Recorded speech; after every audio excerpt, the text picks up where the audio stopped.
It's interesting to go through your career and just be completely dumbfounded. And not, that's maybe a bad word, but go into a situation after selling hundreds of homes a year for 5, 6, 7 years, and then be like, huh, this is new. And it's funny because it's like a very low price point. It's just like a totally different style.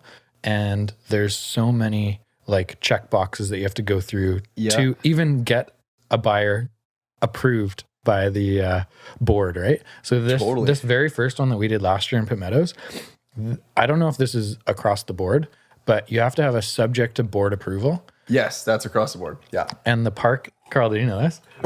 The park has to subject accept to park the buyer. approval. Yeah. Yes. So they do background checks. You got to have a meeting with like a council of the park. Yeah. And they have to approve you. It's an interview. Yeah. It's like a co-op, I guess, essentially, right? Yeah. So that's with every park. And they do, they meet you, I guess, to make sure you're a good standing citizen. I think they do background checks. What else do they do? They do credit checks, I think. Yeah. I have never had a client not be approved by the park or the park board or council or whatever it is. But I have heard of people that have had clients that did not get approved by it. And one was actually this year.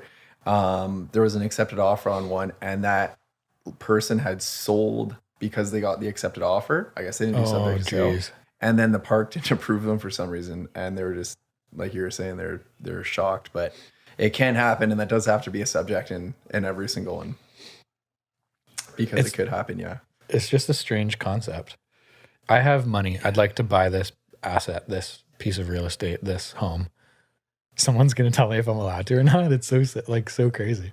Yeah, there was another one that I don't know why, but in the last 2 years I've had just a huge influx of mobile home clients or people like friends, or people I've worked with in the past. You're just flying the hell out of them, aren't you? No, I'm not. I have no idea why, but it's I think some of it is people kind of cash out when the market was high and they want to be mortgage free and they'd want, somewhere to park their RV or something like that, which there's bylaws in park for parking RVs there,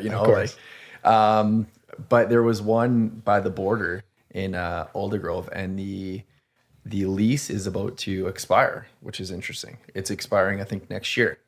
And then so they have to renew the lease, and there's places still selling. Like they might not even know if the lease is 100% going to be renewed, which is interesting because at the end of the day, I think you only own the actual mobile at that point. I think they're all structured differently because in the two that we've sold, one of them was like a leasehold, like like you're speaking about, and the other one was essentially run like a co-op.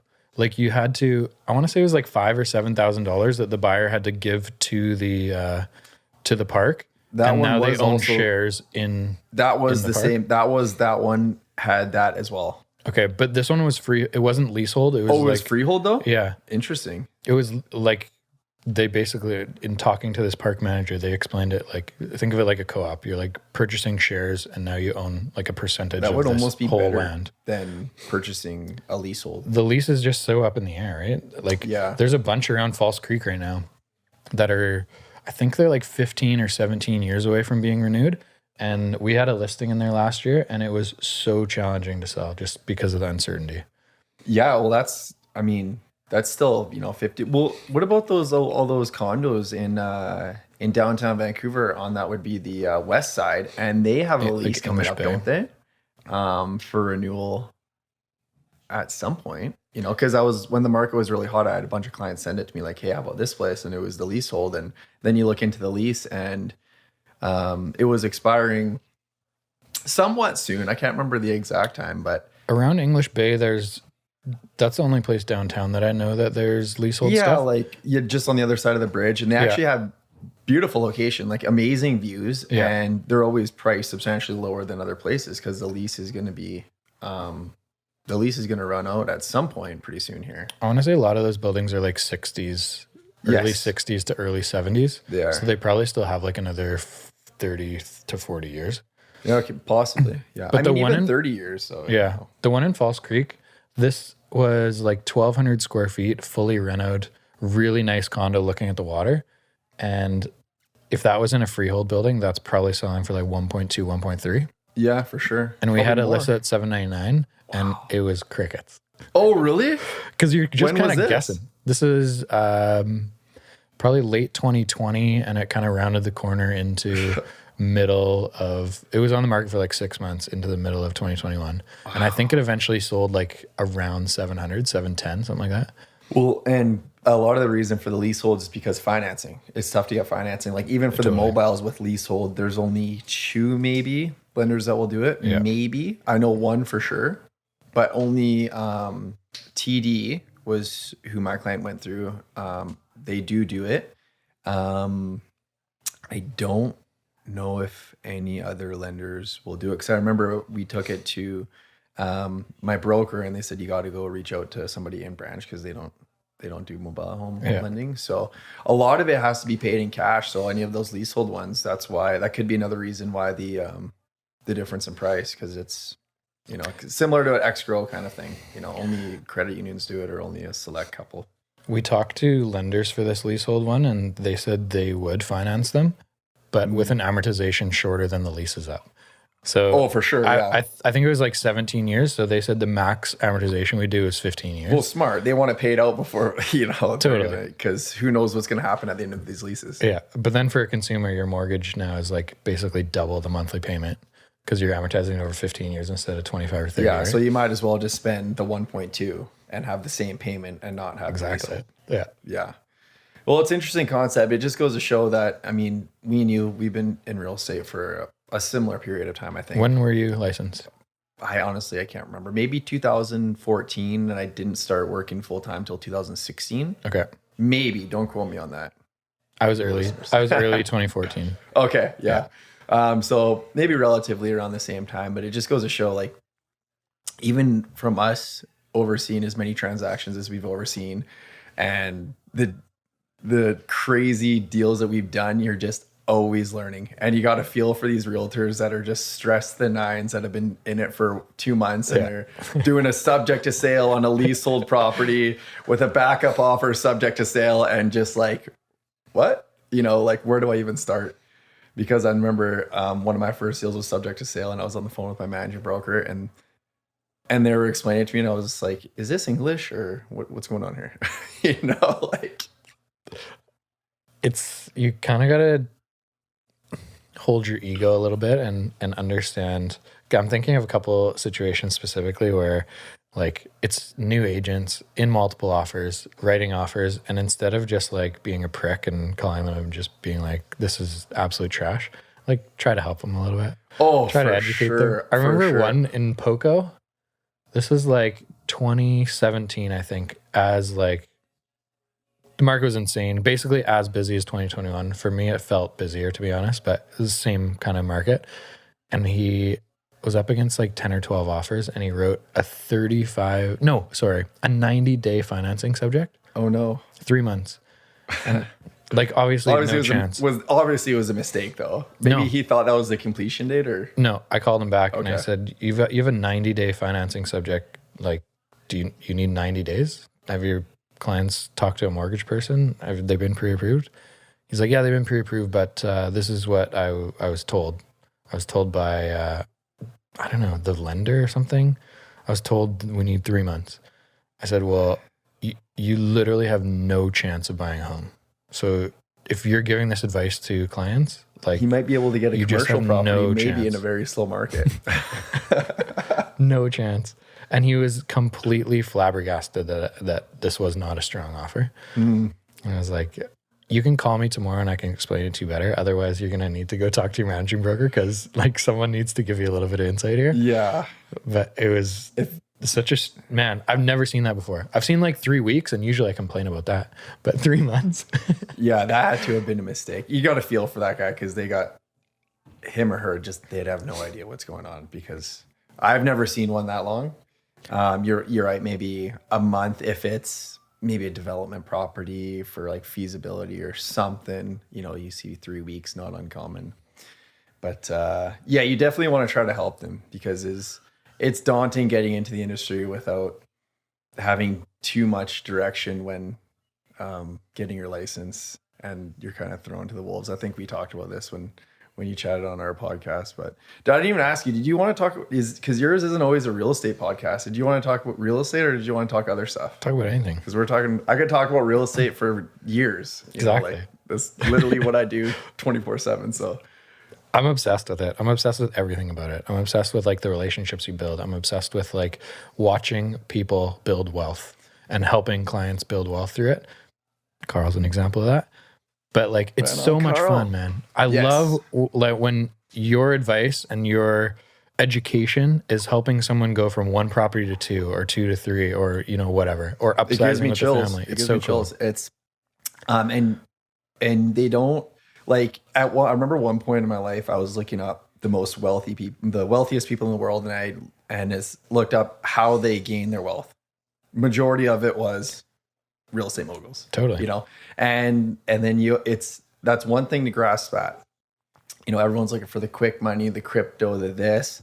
And even I tell my girlfriend, I go, it's the long game. She goes, what? It's the long game. You know, think about 20 years from now, 30 years from now, somebody else just paid down this entire mortgage for you.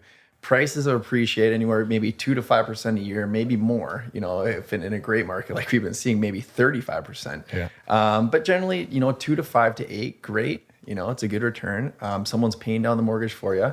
And then in 30 years or 20 years, you're on the beach in Bahamas, and you got, you know, 4, 5, 6, 7, 8 properties that somebody else paid off for you. That's gained appreciation each year. And someone will continue to pay you a great income, and you didn't do anything. Is that not hitting the nail on the head? It's the best. It's the best. I don't know how else to spend money. Seriously, I just keep buying stuff. well, real estate stuff. The thing is I feel like people don't they don't have the patience or see the long game. Like, tell me your opinion on it. I mean, everybody had that kind of false sense in the last year or two. Let's buy it for the flip, you know, or which is a lot of people do it and make a great living off it, right?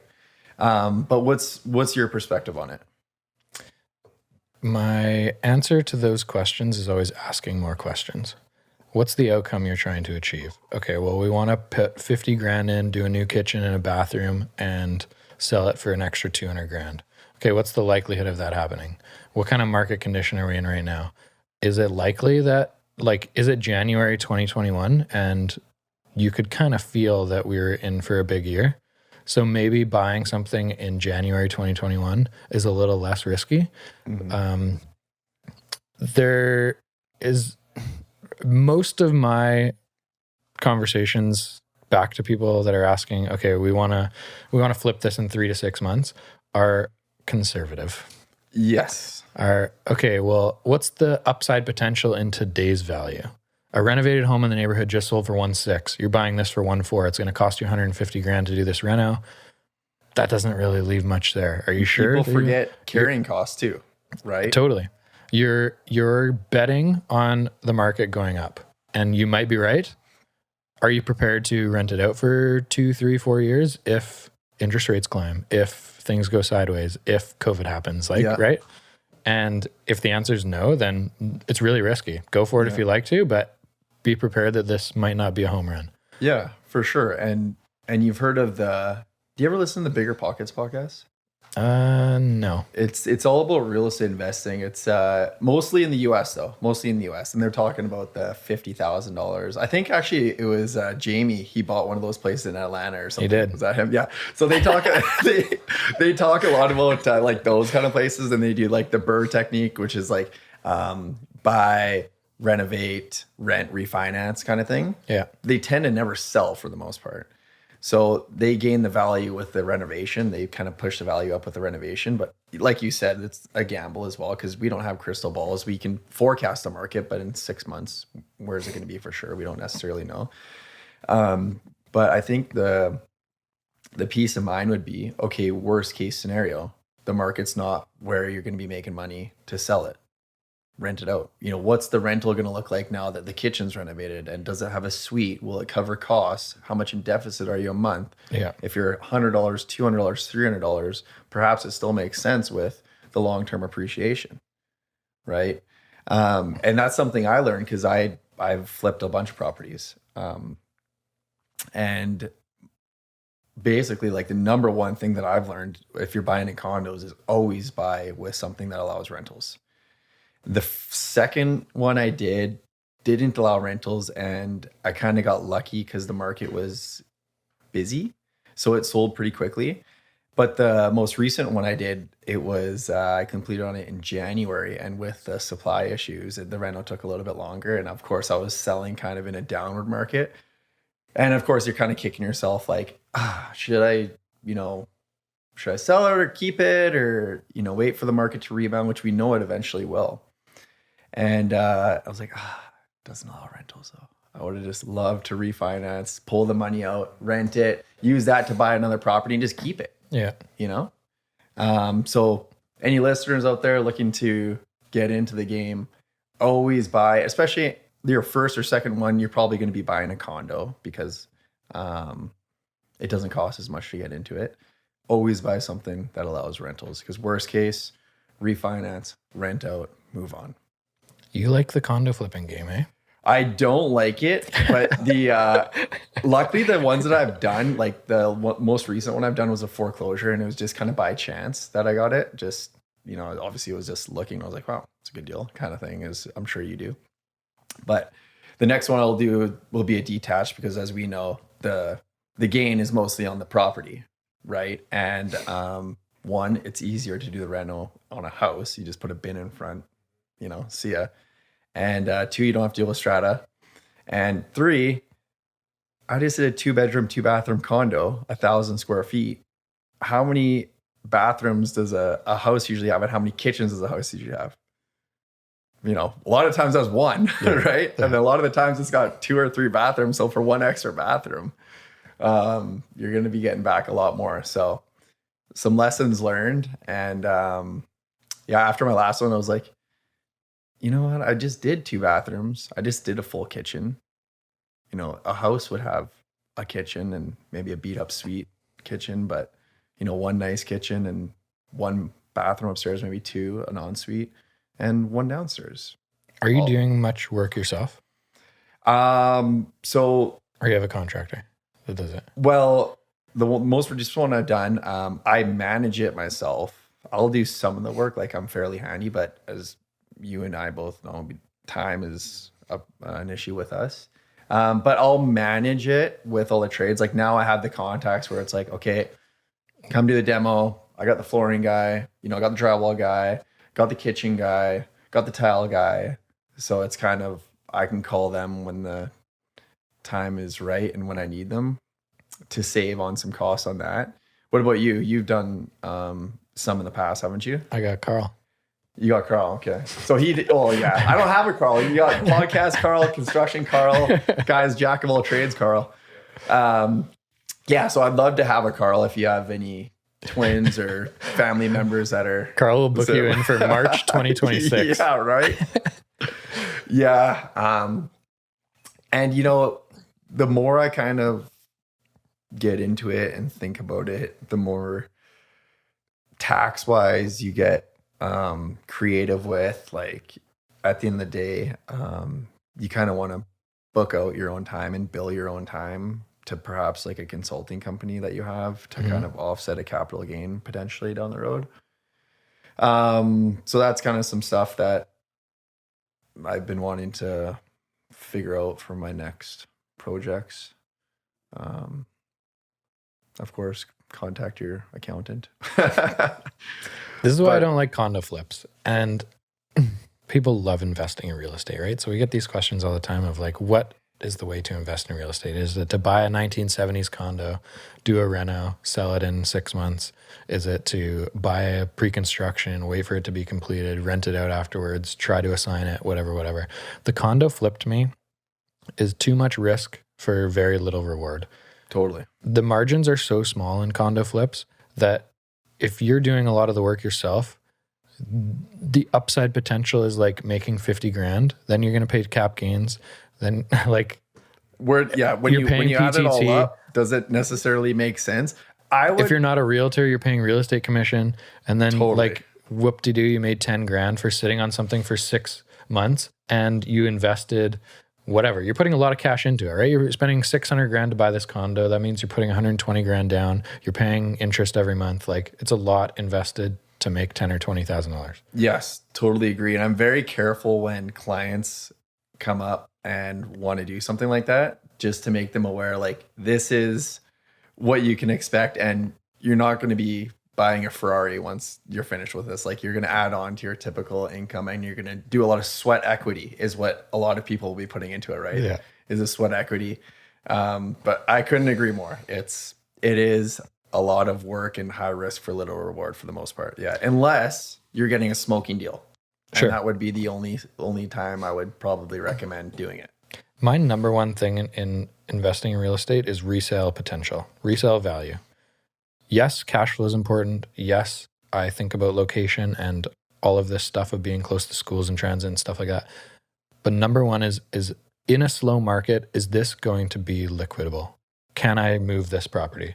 If we go into 2019, if we're in the summer of 2022 and interest rates have gone up 3%, is it possible for me to sell this, or am I just going to keep sitting on it? And if the answer is you might not be able to sell it, I'd pass. And so when people are looking at renovating condos and flipping condos, most of the time they're buying in a 70s building. Most of the time that building is not rain screened. Most of the time that building potentially has parquet membranes and elevators and all of these things coming up. And so if you buy something, you're planning 3 months, it actually takes 6 or 7 or 8, and then you go to sell it, and now we're in a slow period, or into November, December, you might be sitting on market 3, 4, 5 months, or you may not be able to sell it, or you don't sell it, or you don't get the price to even break even. Totally. Yes. So that's why I don't love the condo flip. I think there is more opportunity in houses and more long-term gain in houses. If for some reason the numbers don't work out at the end, you can rent for a few years and then there's more upside potential. But the 1970s condo flip, usually I'm steering people away from. Totally. And I couldn't agree more with that kind of stuff. Like, I do a lot in Fraser Valley and Langley. So we're talking still 90s for most of the time, where you're in New West and Greater Vancouver, where there's a lot of more older condos. So it's a little bit safer there, but I literally just went through one for like a low end condo, and they were repiping the whole building. And yes, it was a deal, but it's like, hey, what's the sellability of this going to be when you fully renovate the thing, and you're gonna have to pay a $10,000 levy for the repiping for your share of it? Like, your profit goes away pretty quickly there. And I'll never forget, that's a great point you make. Like, what's the liquidity on this for when you turn around to sell it? When I first got in the industry, it was hard for, well, you would be aware, like, hey, if it's on a busy street, or if it's backing onto a cemetery or something like that, like, it's an invitation to treat, kind of is what they'd say, because it's a smoking deal and everyone's like, why is this such a good deal? And the non-savvy investor would go snap it up, and then when they go to sell it, like, how come nobody's buying it? Well, you have a highway in your backyard, or this is a main road, and there's cars going by here all the time. So I'll never forget one realtor said to me at the beginning of my career, I go, well, what do you tell clients when you have like a place like this, like on a busy road or something? And he's like, you usually buy for a discount and you sell for a discount. And in a slow market, those are the type of properties that sell last, right? So if, for investors, you would say, I would argue, like, yeah, location and stuff like this, liquidity of once the reno's done or the hold is done is huge. Something that's going to be appealing for somebody when you go to sell it is massive. And I went through this again on a house that backed on the power lines. This was like a few months ago. My client goes, well, what do you think? I'm like, it's a good deal. The sellability may be affected when you go to sell it, because not everybody likes backing onto high voltage power lines. Great place. It could probably cash flow if you rent it out. But sellability, liquidity might be difficult in a downward market. The busy street stuff is in busy markets, you get lucky and people overpay for busy street houses. In slow markets, they don't sell unless it's like a ridiculous discount, right? Ridiculous like discount. Yeah. Here, client, look at this. This one's a really good deal. Yes, But in 5 years from now, you're going to have the same problem and you're going to have to give someone else a really good deal to get rid of it. There's only been one example that I've personally had of a client that purchased on a busy street. And it was just for a specific reason because they liked, one aspect of the property that was hard to find. But got it for a discount, great deal. And of course, when they redeveloped the official community plan, they raised the density on the busier streets for transit. And yes, they've done incredible on it, but that would be the only situation I think that you would get the better return on it. That's a good point. You got to think about that stuff. Like eventually, could be 5 years, could be 25 years, could be 65 years. Eventually, the busy streets are going to be high density. So right? it's actually really funny you say that because what I was trying to put together a land assembly and when you pull title for these properties, because there hasn't been any turnover in them, it's been the same owners on these busy streets since the 80s. Yeah. I'm not even kidding you. It's like savvy investors know, I think, that buy on a busy street and eventually they will rezone it in the OCP to higher density. Look at East Van right now, man. Literally every busy street in East Van, Broadway, 12th, First, Hastings, like literally drive down any of them and it's all land assembly signs. Didn't they just change, or they're redeveloping one of the official community plans out there, and everybody's kind of, because there's a bunch of small businesses down there, low density, and they want to put high rises down there. Is that South Vancouver? I don't know exactly where you're speaking of, but one of my friends, like Cambie corridor area is a lot of like 18-story. Yeah. So one of my buddies bought a half duplex, a 90s half duplex, like 2 or 3 years ago on the corner of Fraser and 12th, literally the busiest corner in all of Vancouver. But he had lived there for maybe 12 months and developers were knocking on his door. Oh. Because this Cambie corridor thing has just come into play maybe in the last like 12 months or something like that. And so automatically, it's the same conversation I'm having with that we just talked about. You're getting this at a discount. Mm-hmm. This exact half duplex, 2 blocks over that way, is 1.4. You're buying it for $1 million. Something that you didn't know? Did he get slipped a note from somebody in council, like, or in politics, like, hey, we're in discussion. We're going to be changing the development on these areas. I mean, I don't think so. Because if he did, he would have told me, and we should have bought the whole fucking block, right? Right? Yeah. If it was only that easy, but yeah, but that's part of the conversation with busy streets, right? And even with him, is that eventually it could be townhouses, could be like low rise, could be something different if the city changes it, but don't buy this planning on that unless you're willing to hold it for 20 years. Yeah. It's always the long game. It goes back to the initial conversation, like the long game. Could have somebody paying it off. And these places I was referring to, they're rented out. Like these people, they haven't lived there in 40 years. Yeah. So the rent is like $600 a month. Because they bought it for $200 exactly. or $150, right? But it's given me an interesting perspective that in these redeveloping areas on the busy roads, the rent necessarily wouldn't be affected because of a busier road. I don't think so. Depends if it affects the use of the backyard. Depends if like parking is an issue. I think there's a few different things, but I think it'll affect it a little bit, but not enough to counterbalance how much of a discount you're getting the house for. That's what I think. Same with condos, right? Like, sure, I don't want to live on facing Broadway and East Van, but buying a new construction 1-bedroom condo that is going to be looking at Broadway is pretty good because you're probably spending $50 to $100K less than you would facing the other way. And the rent is going to be $100 or $200 cheaper a month. Mm-hmm. Not much. Yeah. I mean, like I lived downtown with a friend of mine for a year back in the day. And we were on the 29th floor or something. You still hear everything. Oh, yeah. It echoes all throughout. So, whether you're on the 12th floor or 30th floor, you're not necessarily getting away from any of the noise. No. Can you settle a debate for me? Last night we were talking about, we had the Seahawks podcast last night. Yes. I love how you're doing the Seahawks podcast and you're just like a diehard fan. You got to have one of my buddies on. He is an absolute diehard fan. Like when they beat the Broncos, he was going like, he was at the game and he was going absolutely ham. I went to the game too. Did you go to the game? Yeah. Oh, man.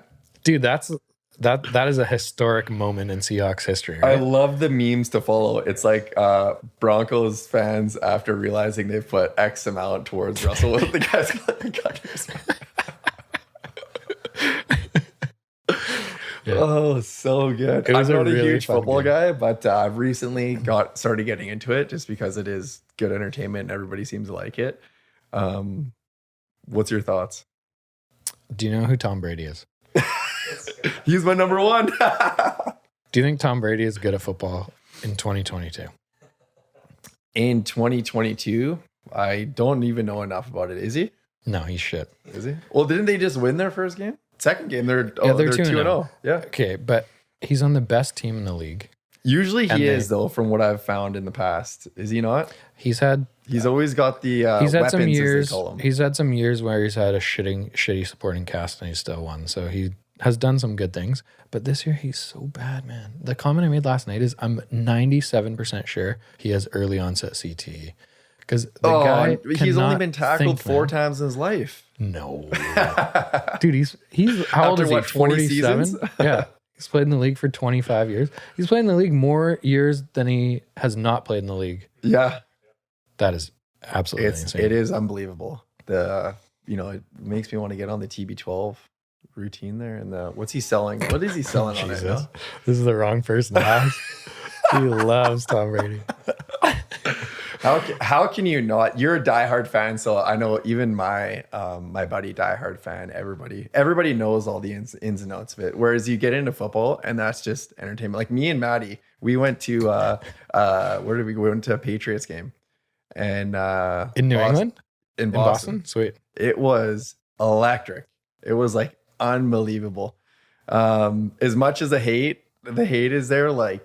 It was when Gronk was on there and Edelman, it was like insane, and I'll never forget that trip.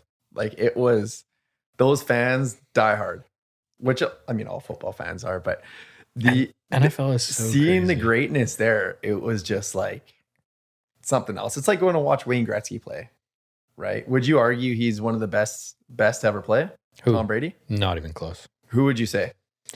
The best player to ever play. It's difficult for me to say that because I've been watching the NFL closely for a decade. Mm-hmm. So it's hard for me to comment on guys like Young, Montana, like guys that played in the 70s, 80s, 90s. Yeah, you didn't get to watch him. I didn't watch him.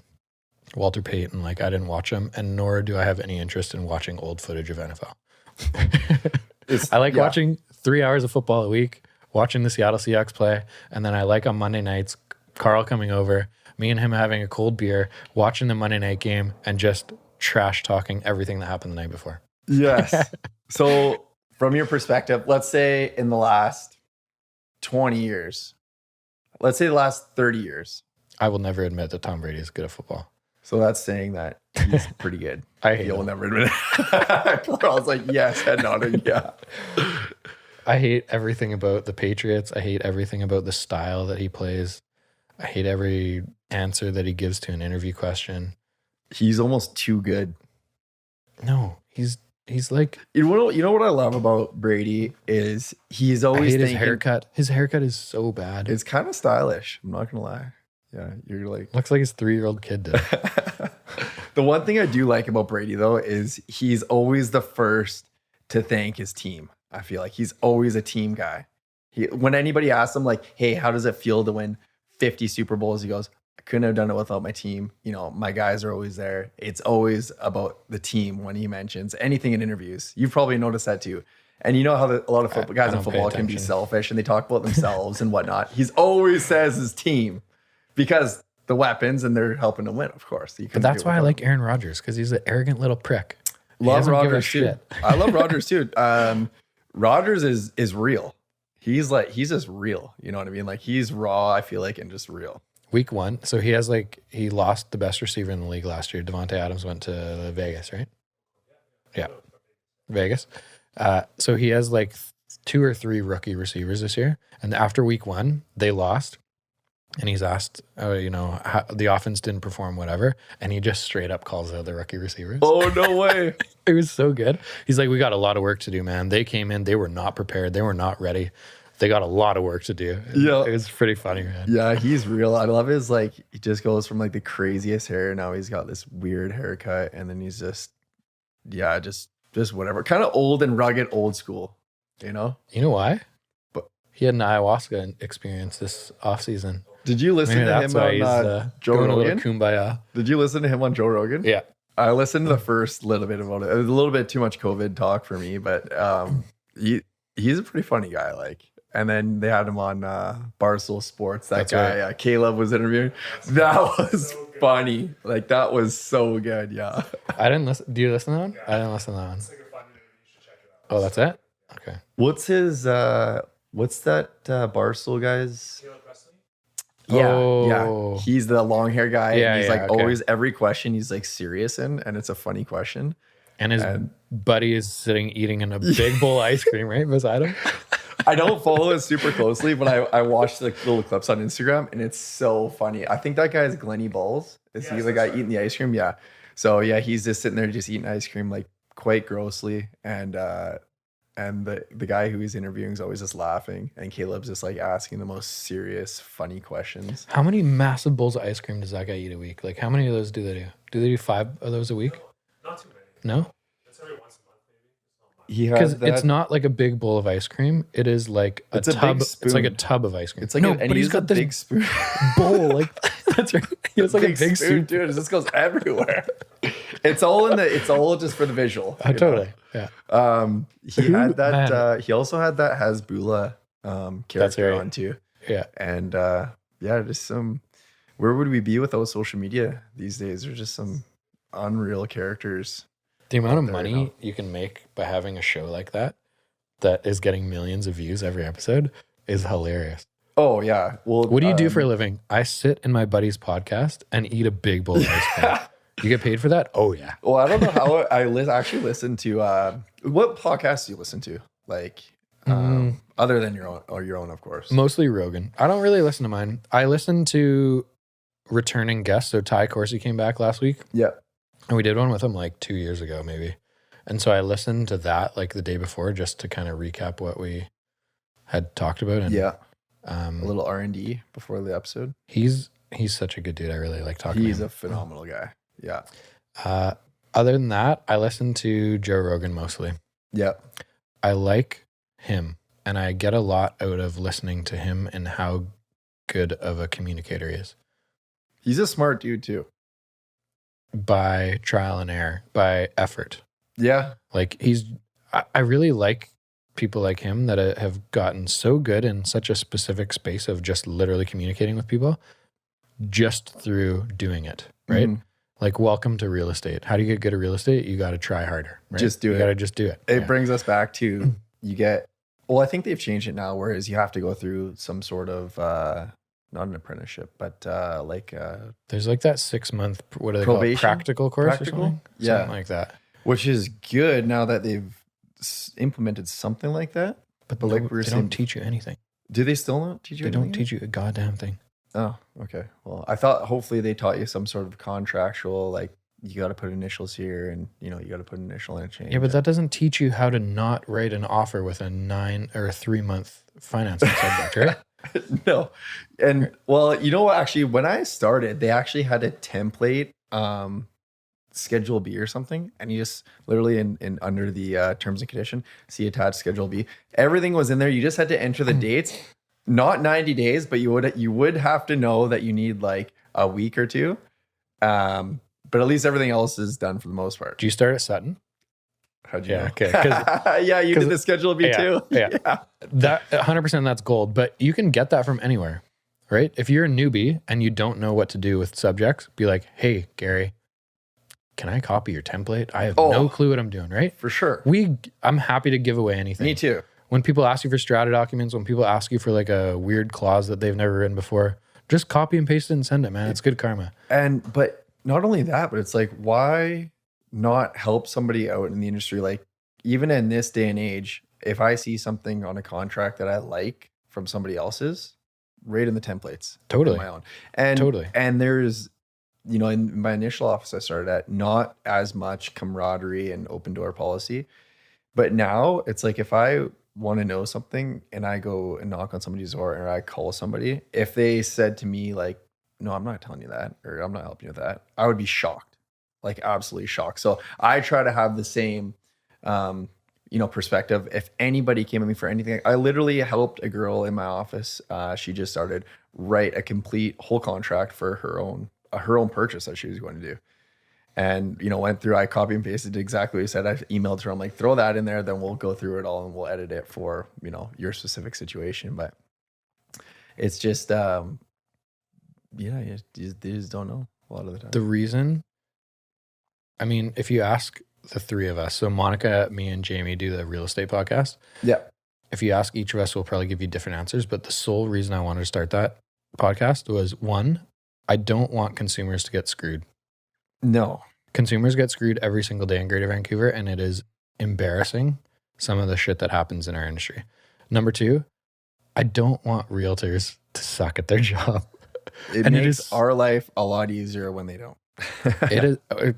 So we have a team. We have 6 realtors on our team. Anytime we do a transaction with like someone who is awesome to work with, we'll just post in our group chat, be like, Amir is the man. Anytime you see Amir from Oakland, like go after that guy. You pick his offer in multiples, give him a shot, whatever, because he was so easy to work with. He knows what he's doing. Yeah. He was like a great communicator. Give them first he's opportunity. Nice to you. Like, yeah, 100%. And it makes such a big difference. It was, I was just having a similar conversation with somebody that came into my office today. And, they were saying, do you ask for a pre-approval letter on your listing if there's a buyer that writes an offer? And I was thinking back, I'm like, you know what? When there was 40 offers on listings, when there was 20 offers on listings, I remember getting offers and going back to the realtors and be like, hey, do you have a pre-approval letter for your guys? Are you guys pre-approved? And I couldn't even get letters then, and there was 20 offers. So I'm like, the chances of getting a letter now are probably even slimmer. But I told her, I'm like, majority of the time, if it's a realtor and they don't remove subjects, I'd say majority of the time, you're probably not going to see them again, to be honest, because a lot of the times, like, when it's guys like us, like we've pre-approved our clients, and yeah, stuff happens. So don't get me wrong. I've had a deal that, didn't come together because the client couldn't get financing for some odd reason that had come up in between the pre-approval and writing the offer or something like that. Often it's like old strata, right? Yeah. Or if their CMHC won't Exactly. fund it, but rarely. I'm talking single digit percentages. Yeah. So I was telling her, I'm like, you'll probably never see that realtor again. So yeah, when it comes back to your point, when you get multiple offers and you've dealt with somebody that's great to deal with and it's been seamless, of course you're going to give them, first opportunity to make it happen. Reputation means a lot. Totally. It means a lot. And like, I would be embarrassed to ask a realtor that I know for a pre-approval letter. Yeah. Oh, you're just giving them you're just giving them the benefit of the doubt. It's like they know what they're doing. Hey, Ty Corsi, thanks so much for your offer, man. Have you qualified your client? Like, he just laughed at me. Yeah. Oh, totally. And that's what, you just give them the benefit of the doubt. And a guy like Ty Corsi wouldn't be driving around wasting his time with buyers. Exactly. Spending his valuable time showing them properties if they weren't fully pre-approved. Not a chance. First tip of podcast with Garry. If you're a realtor, just be nice to people. Communicate, answer your phone. When you send an offer, don't ghost for 24 hours. It is shocking how often this kind of crap happens. I actually just went into a listing appointment yesterday and terrible experience with their previous agent. And it's not uncommon, as you probably know. There's, some people have bad experiences with realtors. Majority of the time it's good. But there are those odd ones that are bad. And unfortunately, there are some bad apples out there. And there's nothing that we can do about it, except for do exactly what you were saying and try to educate as much as possible. And, show that basically, we're out there looking out for the best interest of the client every single day. And that's our job. That's our fiduciary duty. And it needs to be apparent with every realtor that that's what we are hired to do. Can I say something that may not be a popular opinion? Yes. The term fiduciary duty is just a load of shit.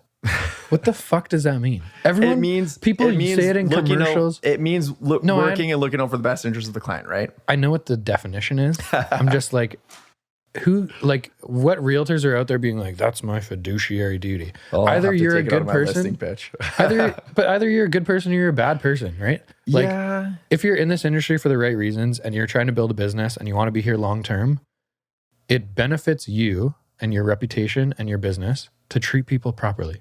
100%. Right? 110%. Like, do you have a blacklist in your phone? I don't have one, but I have one in my head. I got one in my phone. I probably should put one in my phone. But again, top 10% of realtors do 90% of the transactions. So I would say majority of the time, we're having a smooth transaction. Majority. So it's not a massive one, but I know we have a real estate group chat and there's stuff that flies around there. But yeah, I'd imagine your blacklist is long. You know what? It's not too long because most of the times you have poor experiences with another realtor. It's just because they're inexperienced. And being in the industry for 15 years does not count as experience when you're selling 4 to 6 properties a year. You just don't have enough knowledge to do the job really, really, really well. And so most of the time, it's people that are trying, they just don't know exactly how to handle every situation, or they don't know how to handle like challenging situations, like something that comes up in inspection. Oh my God. Oh my God, that window seal has broken. 15 grand off. Yeah. What the fuck are we talking about? We're talking about like one window. Yeah, it's a 1980s house, bro. Yeah. You should have told them that before the inspection. Well, it's like, I love getting the inspection reports back. It's like, loose doorknob or burnt out light bulb or windows are old. It's like, yes, you knew it was a 1980s house when you showed it. You were not advertising it's a brand new house. Yeah. Like this stuff is to be expected. And I think we touched on it on our podcast, but it's all about how you present the information to the client, right? If you're going, those windows are really old. It's going to be 40 grand to replace them. They're fine right now, but it's going to be 40 grand to replace them. It's like, well, we know, everyone knows it's an old house. Everybody knows the windows are older. They may have to get replaced on the road. Probably shouldn't be looking at 1980 houses if you're worried about 1980 windows. Am I wrong? This is what I think is the biggest value add that I add to people. And I'd say less than 1% of our industry that I've met does it really well, is educate people as you're walking through the door the first time. Don't wait till they do an inspection to find out that the roof is 15 years old or 20 years old. You can tell. You can look at the roof on the way in. It's pretty easy to decipher what age that shingle is. Is it peeling? Is it bubbling? Okay, yeah, it's probably going to need to be replaced in the next few years. Yeah, I actually learned not too long ago on the shingle aspect, and it was from an inspector that flew a drone up there and actually took some close-up pictures of the roof. But from the little like granule pieces on the shingle, if it starts wearing off on the edges, then you maybe have like 2 to 8 years old. Like once you can tell by that wear and the granule that's missing by a rough idea of how much longer the roof has the roof has expectancy. Doing your own personal renos has probably added so much value to you educating consumers while you're walking through homes, because that was I could point out a handful of things that have been super, super valuable for me in terms of educating consumers, but doing that reno on the Heritage House 3 or 4 years ago, 2018. Love the plug story. Huh? Love the plug story. What was that plug for? Was it for the dishwasher? Something? Yeah, it was. Yeah. I was like, plug story. Yeah, I love that. Yeah. That's right. Oh yeah, I forgot to run that wire. Okay.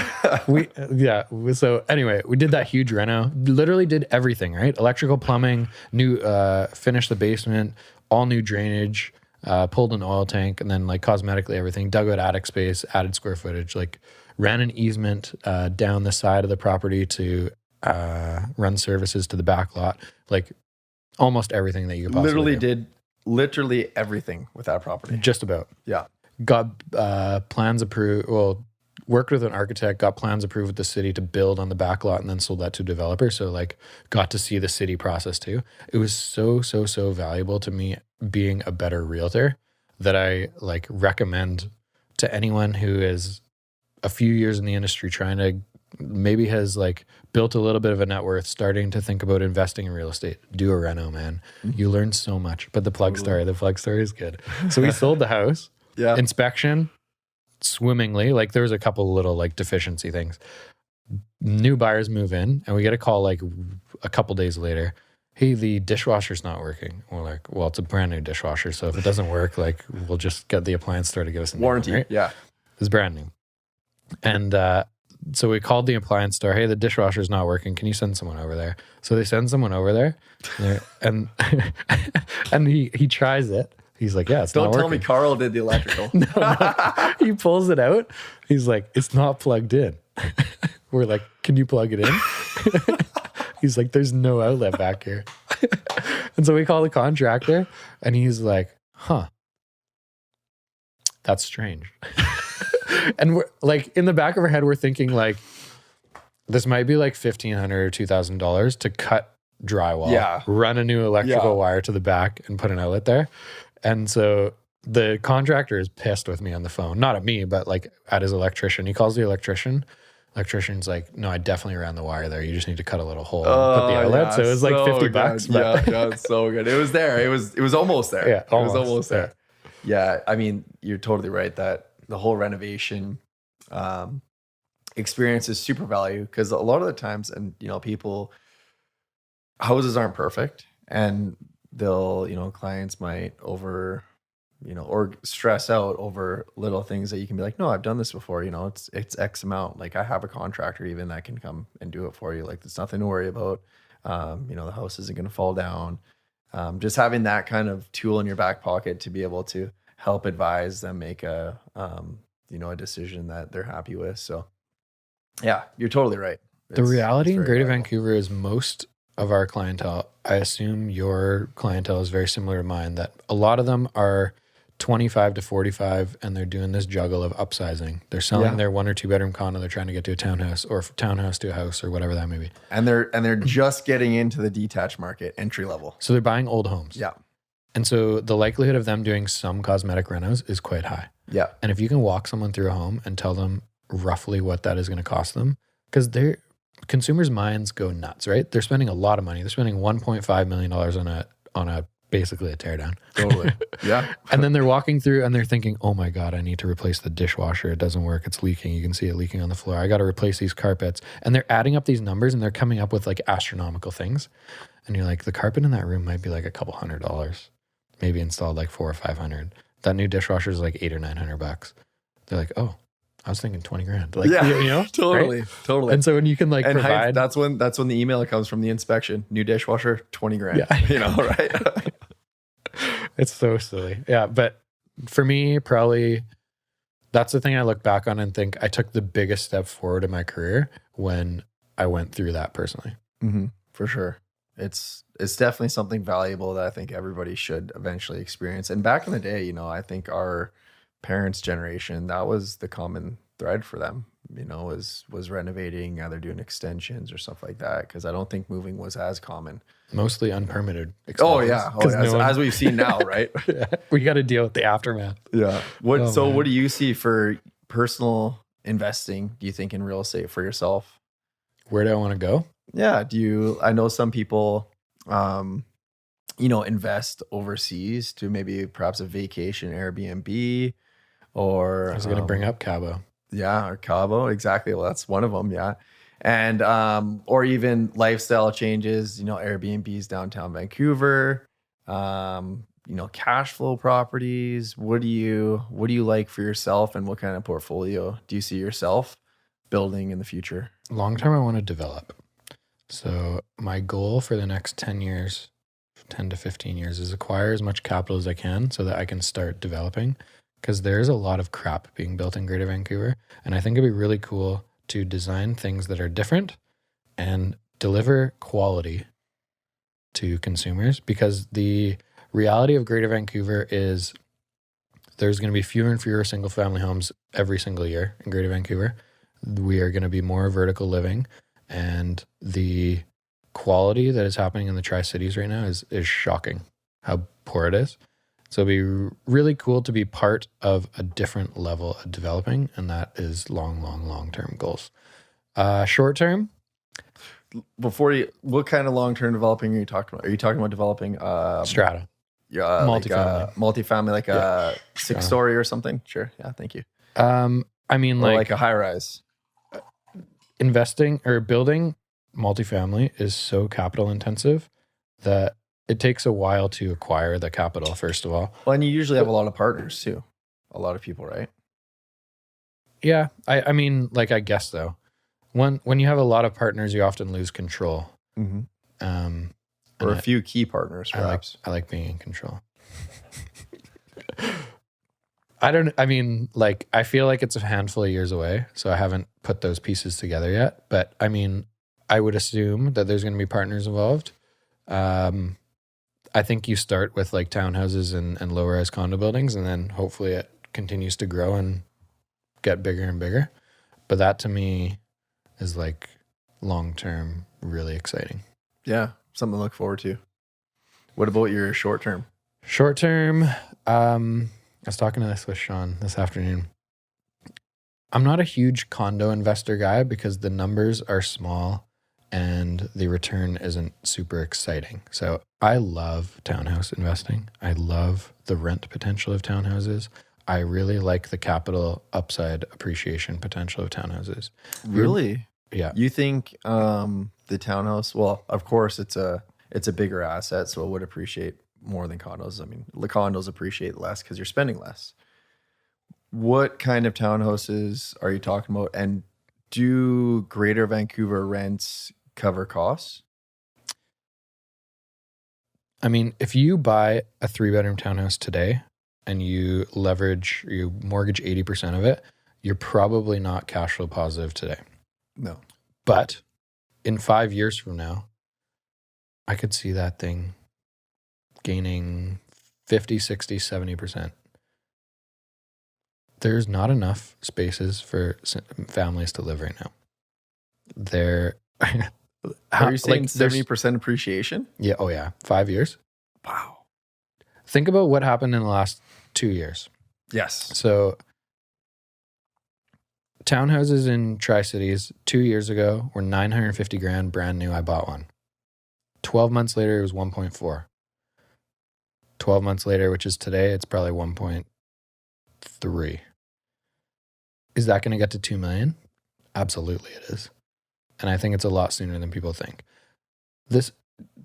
I heard you were a stats guy. I look at them. Yeah. We're on the right track. Here we go. Inventory right now. Yes. 10-year average. Where do we sit? That I don't know. Below. We just had, let's say, the second or third slowest 6 months I've ever seen in my career, which is almost 10 years now, 9 years. Usually when you go through a slow market for 6 to 12 months, inventory builds up, sales volume is down, and there's more and more inventory, and it's tougher to sell properties because there's more competition. We haven't seen that. We just went through a really slow 6-month period. Yeah. Interest rates climbed. Naturally, buyers are going to be sitting on the sidelines and conservative with cash.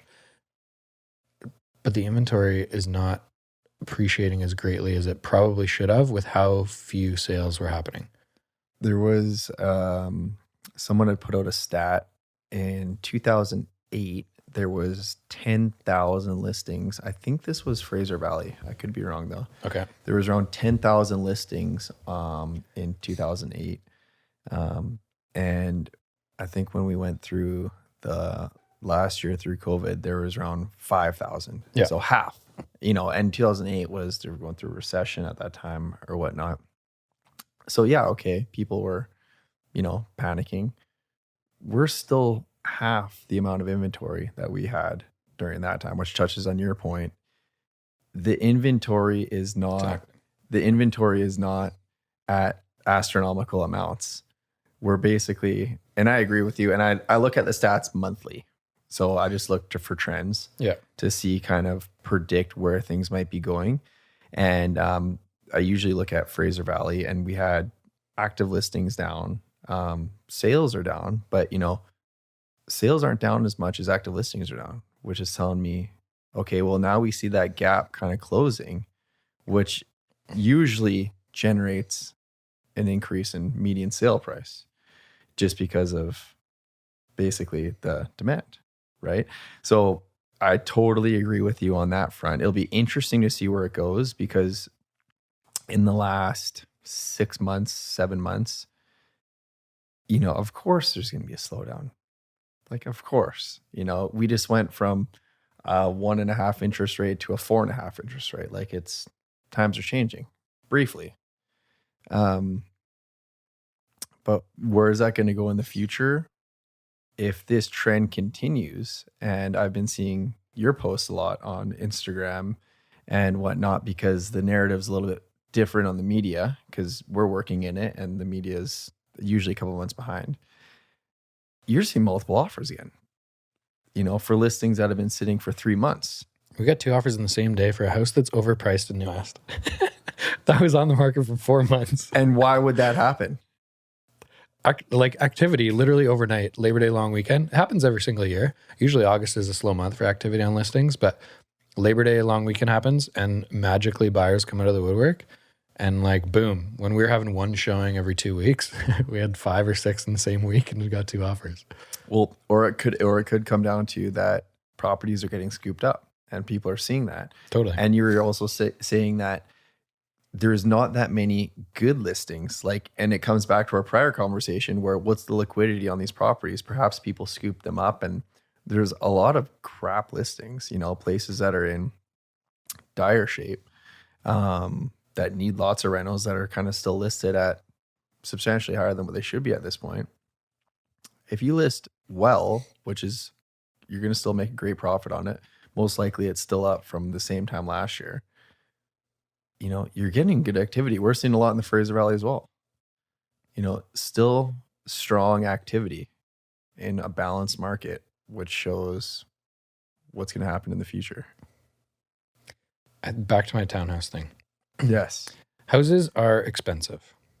If you don't want to, and a lot of young families seem like they're going towards, rather than buying the 1940s house for $1.5 million in Tri-Cities, they're steering towards the $1.1, $1.2 million newer 3-bedroom townhouse that gives them space that they need, that gives them the garage. They don't have to do any maintenance. They don't have to do any renos. It seems like more and more people are steering that direction. Immigration. I've heard stats of 80,000 people a year for the next 5 years coming to Greater Vancouver. That's their estimate. We're not building 80,000 new homes a year in Greater Vancouver. There's not that many doors being built every single year. Where are these people going to live? They're probably going to townhouses. We just set a record in a complex. I saw that. In Congratulations. Thank you. I mean, sure. I'll take some credit.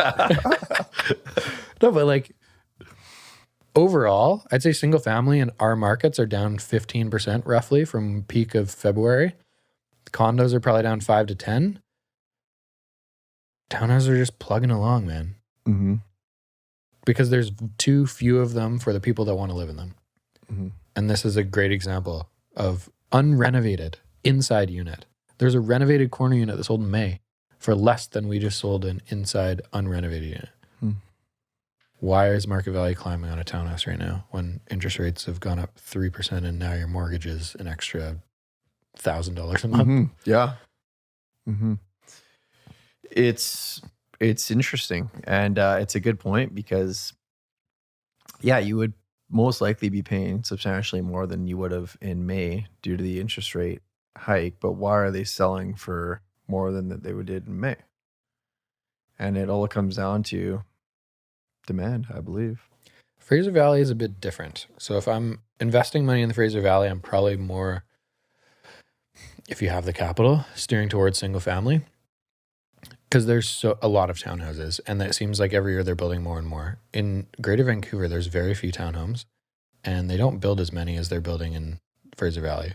Fraser Valley has a lot of land that is sitting empty. That will be developed, you're right. eventually. Tons. Yeah. Yeah. Versus Greater Vancouver has zero land. Yeah. The only way to build townhouses is to put 5 houses together and build 12 townhomes. And that's not happening quick enough because municipalities make it very challenging to get permits and give density. Mm-hmm.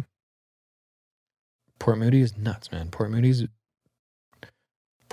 is probably, I'd say Port Moody and North Vancouver are probably the 2 quickest growing municipalities that I work in. Love Port Moody. Port Moody is a pretty cool place to live. Yeah. Very fortunate to be here. Very fortunate that we kind of like found it. And being a realtor, it's so interesting that you learn so many different parts of Greater Vancouver really well, Yes. right? And there's pros and cons to every city, and you learn them because you're in them every single day. Do you go and work in the Fraser Valley at all? Yep. You do? Yeah. I mean, like, it's pretty common for us to have clients that are selling condos in New West, Burnaby, Vancouver. Go buy a townhouse or house. And they want a townhouse, they want the house, and their budget is Fraser Valley. So we're out there pretty often. Yeah. One of the girls on our team lives in Langley, so she does a lot, like she does more out that way than me personally, maybe. But for the first 5 years of my career, I was in Langley and Surrey probably 3 or 4 times a week. Yeah. All the time. Mm-hmm. Yeah, they're going to be developing a lot out there. But one thing that I did notice is I actually have a condo in Willoughby, and I rented it out a year and a half ago. And you're talking about as many lots of immigrants coming to the country and getting jobs and becoming successful. They need places to stay. And we're talking about buying townhouses, renting them, potentially cash flowing down the road. Yeah, I was renting it for $1,775 a year and a half ago. I posted up for $1,900. The tenant moved out. I got 150 messages. Perhaps I should have put it up for more, but I was like, okay, $125 in a year and a half, like that's not bad. I had 150 messages. My friend's like, should have put that up for $2,200. I'm like, for a 2-bed, 1-bath, it's like 700 square feet. So the demand for rental right now, wow. So if affordable rental is really challenging to find, to be honest. And so if you have that 2-bedroom, you can push the limit versus the upper end stuff. So that townhouse that I moved out of, 3-bedroom, 2 years old with a garage. What do you think that rents for in Port Moody? 3-bedroom, 2 years old with a garage, double garage? Tandem. 3,400? 43. Wow. For a tandem. 2 years old? 2 years old. Okay. Yeah. It's like across the street from SkyTrain. It's walkable to Rocky Point and the breweries. It's a pretty good spot. But that, when I posted at 4,500 and I maybe had like 5 or 6 people see it, versus I have a townhouse on the island. Last summer, I bought it and posted it at 2,500, thinking that was way too high. Yeah. 42 inquiries or something like that. Somewhere between like 35 and 40 inquiries in 24 hours. Yeah. Something that, man, should post it at $3,000. Yeah, right. But you can't go back to all the 40 people and be like, yeah, no, it's $3,000 now. I know. Yeah. But at the time, situation I was in. At the time, my mortgage strata property tax was $1,500 or $1,600 a month. And so 25 to me was like, oh man, that's a big one. It's huge. Yeah, that was a great buy. Yeah. The one that I was talking about, I bought it a pre-sale in like 2017, and it took, at that time, I got it as a fluke. It was one of the last units left, someone backed out and they go, here, do you want it? It's $20,000, $30,000 more than what we've been selling it to everybody else. But like, here you go. If you want to take it. Oh, humming and hawing and pre-sales. There was lineups down across the road for pre-sales at this time. Like literally football fields long. Okay, I guess I'll take it, and now my mortgage on it is $1,250 a month plus strata, and then rent it for $1,900. So at the time it was very high, and now it's a cash flow, so it could, very easily become that for any place that anybody buys today. Have you ever seen a 3-year window in your career looking backwards and thinking that wasn't a good buy? No, never. Never a 3-year window, right? Never. 12 months for sure. Yes, like 12 months. Totally. Like, oh There's my ups God, and downs all the time. Yeah. But as long as your goal going into owning this asset is like a 5-year-ish idea or more, like the risk is pretty low. Sorry, I would say I have had a regret, and that was ever selling any of the places I've owned. Exactly. That was the only regret I ever had. But if you're flipping, it's different, right? Because you're trying to turn that capital over quickly. I would still never sell. I would Really? refinance and rent it. I would never sell. Because why not? Because then you can access your equity from it without having to sell it. And at the end of the day, if you can accumulate 50 places as opposed to having to sell them, why not? How much cash did you put into a new house? No, to down payment. $14,000 to buy a house. He refied at 2 places. The condo? How, You had to put 14 of your own because you took the money from Yeah. refis. Exactly. It's a no-brainer. Most people don't know that though. I bought this house with 0 cash. You took the equity out from other I places. refied 2 places, yeah. This, I believe, what we're discussing right here is the mathematical formula that nobody considers. This is the absolute gold mine.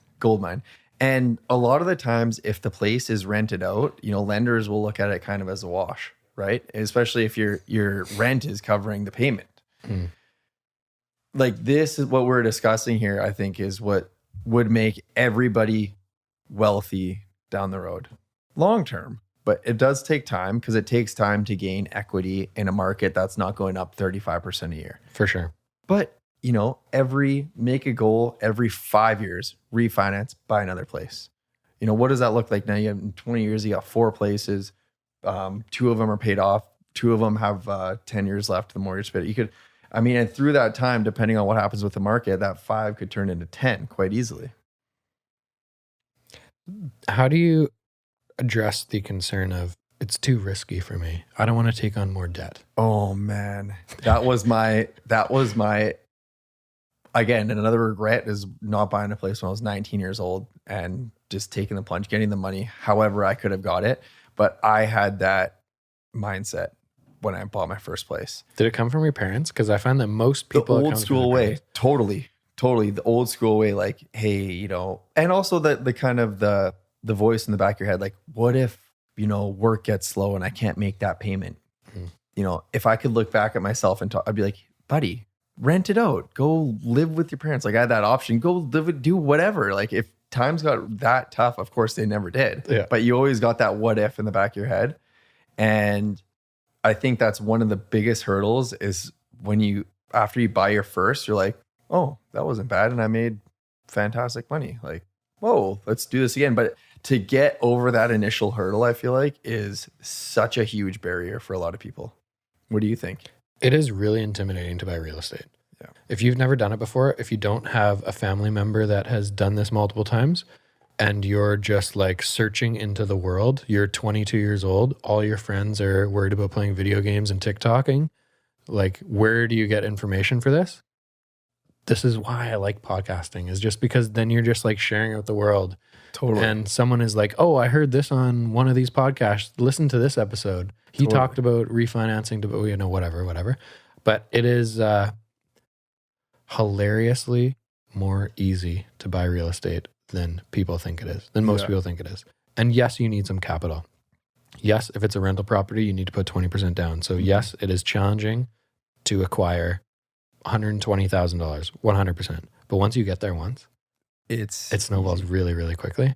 And that's the cool, exciting part, is get to that one as quickly as you can, no matter what it is, right? My first 1-bedroom condo, 2012, was $272,000. So yeah, that doesn't exist anymore. I get it. That exact condo today is probably like $425,000. So that's like our parents saying they bought their house for $200,000, right? or less. One of my aunts lives by Brentwood in a house on awesome street, like a 7,000 square foot lot, old 60s house that they've literally not touched. But I think they spent $47,000 for it in like the late 70s. And they've lived there for 60 years. They've lived there since the late 70s. And they've never pulled out any equity. It's been paid off for 40 years. Literally nothing. Yeah. That's the old school way, right? Man, and those conversations give me extreme anxiety.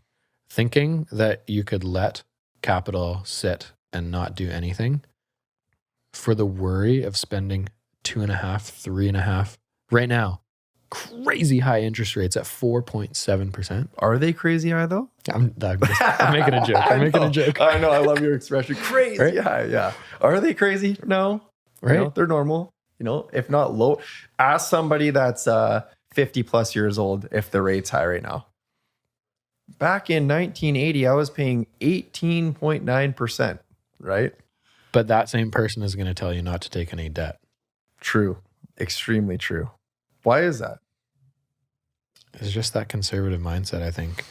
I think when you were born and grew up through the 40s, 50s, 60s, interest rates were high. The societal mentality was debt is bad, pay off your mortgage, own your house as soon as you can. Yes. And like, I think they also grew up in the era where houses, single family homes, there weren't any condos. Single family homes didn't appreciate in value as like they are today, right? Vancouver maybe wasn't as developed, wasn't as desirable a city to live. There's no social media, so people around the world didn't know how crazy beautiful Vancouver is. True. But now people are friggin' doing anything they can to get here, right? There's a lot of shitty places in the world, and people are trying to leave them, and they're coming to the US and Canada. And in Canada, they're going to Vancouver or Toronto. That's when you bring up the social media, on a side note, I was listening to the Nelk Boys podcast, and they had the game on, and he was talking about like, why is it that, you know, how did you figure out that you could actually leave Compton or wherever he was? Like, because before everybody would grow up in Compton and they're like, no intention of leaving. Like, this is their life that they grew up in, gang life, gang mentality. They're not living past 25. They don't even expect to. They're going to sell drugs, do whatever, because that's what they grew up knowing. And they didn't know anything else. And then the game was saying, when social media came in, it's like you're scrolling through Instagram or Facebook, you see a place like Florida, the Bahamas, Miami. It's like, what do you mean? They're not killing each other there. Like they're living on the beach. Like, I want that kind of thing. Like what he was talking, right? So he was just saying, like how you were saying, how social media right now, people see the opportunities and see other people's opinions and see other people's podcast clips and stuff like that to help them in real estate, is the same way that the game was saying that he got out of Compton and it helped him get out of his gang life. So social media is huge right now with all that kind of stuff and education and everything. I didn't even think about it till we were just talking about it now, but that is so interesting. You think about like, one of the things Joe Rogan talks about all the time is like the government spends so much goddamn money on shit that goes nowhere. Why are we not capable? Why is it not a priority to like educate and clean up shitty cities? And he always mentions Baltimore for some reason. I've never been to Baltimore. I don't know if it's shitty, but apparently, Joe Rogan says it is the ghetto. But it's such an interesting point. And one of the comments he always makes is, he's like, if we had more educated, more like hardworking, more opportunity for people, think about how much better the US would be if people were just given a small opportunity. He's like, his upbringing wasn't super high class in any way, but like, I don't know where you grew up, but I'll speak from my perspective. Like, I would say I was like lower middle class, but life was pretty easy growing up. And so there's a lot of opportunity to do whatever the hell you want versus growing up in Baltimore. Again, I've never been there. People from Baltimore listening. People from Baltimore we don't know. sipping martinis right now. And they're like, these fucking Baltimore's not that bad. Yeah. In their 5-star hotel over there. But like, the more opportunity you can give to people, why not spend money on educating and getting people out of clearing up those shitty parts of the city? And I don't know if we necessarily have much of that in Canada comparatively to the US. There seems to be a lot more. Oakland, I've heard, is pretty rough. Again, never been to Oakland, but we're just name dropping a bunch of When you're cities. a football fan, you've never been to Oakland? No. No interest. I heard Oakland, when they were at Oakland, is one of the worst stadiums to go to wear an away jersey. Oh God, you'd get killed. Yeah. Like, don't wear an away jersey there. You might not make it out. Yeah, I would be on caution on that. Yeah. That'd be like wearing an away jersey on like a soccer match.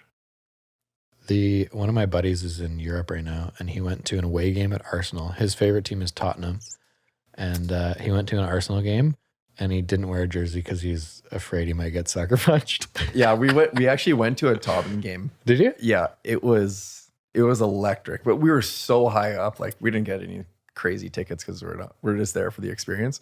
We were so high up, it's like you're literally looking down on the field. You're so high up. It is insane there. Like diehard fans. Like, that's a very historic stadium, Wembley, right? It was so busy, and we were getting pushed around and stuff. We were doing a little Euro trip, and we were getting pushed around, and like, God, we don't we got a Tom and scarf and everything. We just fit in, But it was a cool experience, man. Cool experience. That was not a soccer fan at all. Just never followed it too much, but crazy. I did watch the documentary on the FIFA. That was nuts. Ooh, I haven't watched that one. So good. It was super crop, the FIFA. Oh yeah. It was like those documentaries are just like mind blowing. Yeah. Mind blowing to the extent, and it's like, wow, like that was happening at that big of stage. Insanity. But hey. Do you believe in the simulation theory? Are we getting into space now? We haven't talked about this in a while. Are we getting into space now? Simulation theory. Like when you see things that you can't possibly fathom that this is real human life.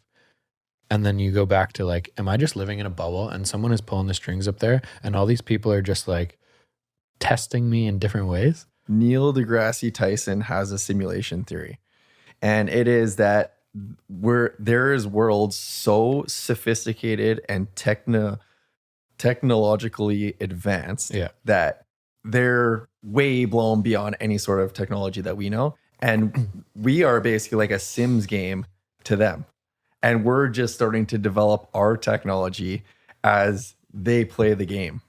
So, I mean, Joe Rogan talks about it a lot too on his podcast. The argument is that once one simulation exists, there's going to be millions and trillions and like a shit ton of them, right? So what's the percentage that you are actually in the one reality when there is trillions and trillions of simulations? Right? Because once it exists, that's even scarier. Exactly.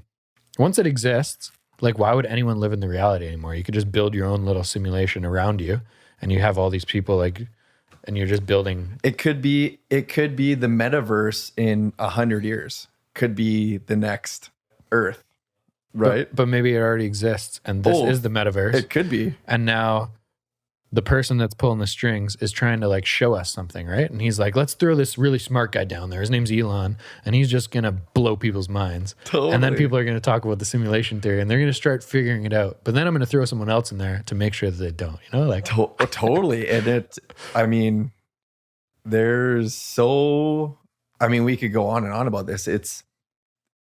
There's so much that's unknown. We're like a sliver of like the entire billions and billions. We're like the tiniest of slivers. And like how old the universe is and how old like Earth and our existence is like an absolute sliver. So it's like, and the space stuff to me is just like, love it. Because if you ever listen to like, even like Jeremy Corbell on Joe Rogan, or like he had on like Ron, was it Bob Lazar? Bob Lazar. Oh my God. So wild. Like Commander Fravor. Fravor. Yeah. He always talks about Commander Fravor, right? He's a good one. Yeah. That was a good podcast with that guy. So basically like anything, we can get back to Commander Fravor, but Rogan loves him. But basically anything that we see like with the new Webb telescope or whatever, billions and billions and billions of light years away, you're like, oh, okay, yeah, whatever. Maybe on Earth, they might have water or whatever. But don't forget, that was like a billion light years ago.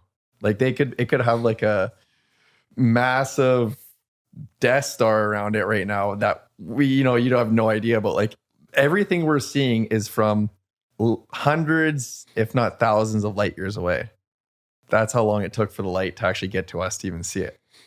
So when you look at like anything even remotely close to us, it's already, by the time the light gets to us, they could have already been developed Like that's just how crazy the universe, galaxy, and everything is. Does that stress you out? No, it interests me. Honestly, I wish I would have become like a nuclear physicist or something, or like, you know what I mean? Because that kind of stuff is insane. Like, can you imagine like working on a team of NASA or like the Webb telescope, and you're getting these images, and they're still just like, all they do is they do the light graph, so that every time a planet crosses in front of a sun, they only know if it's there because the light is less dense for that moment that it orbits it. Like that's how they tell if there's a planet going around like another sun in like another galaxy or whatever, or another galaxy, I guess. Another galaxy? Or I don't think we're able to see other galaxies yet, are we? Oh yeah, the Andromeda galaxy, or really? Milky Way galaxy. Like we're in Milky Way, right? And then there's the Andromeda galaxy. Like, but they know it exists. There's like how many galaxies? Are there? A billion?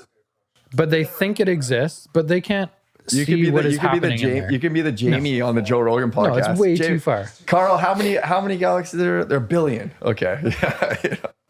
Like, yeah, there's literally like billions. Like, what did they say? They said that every grain of sand on this earth is a galaxy or a universe. Or a universe, the whole thing. A galaxy.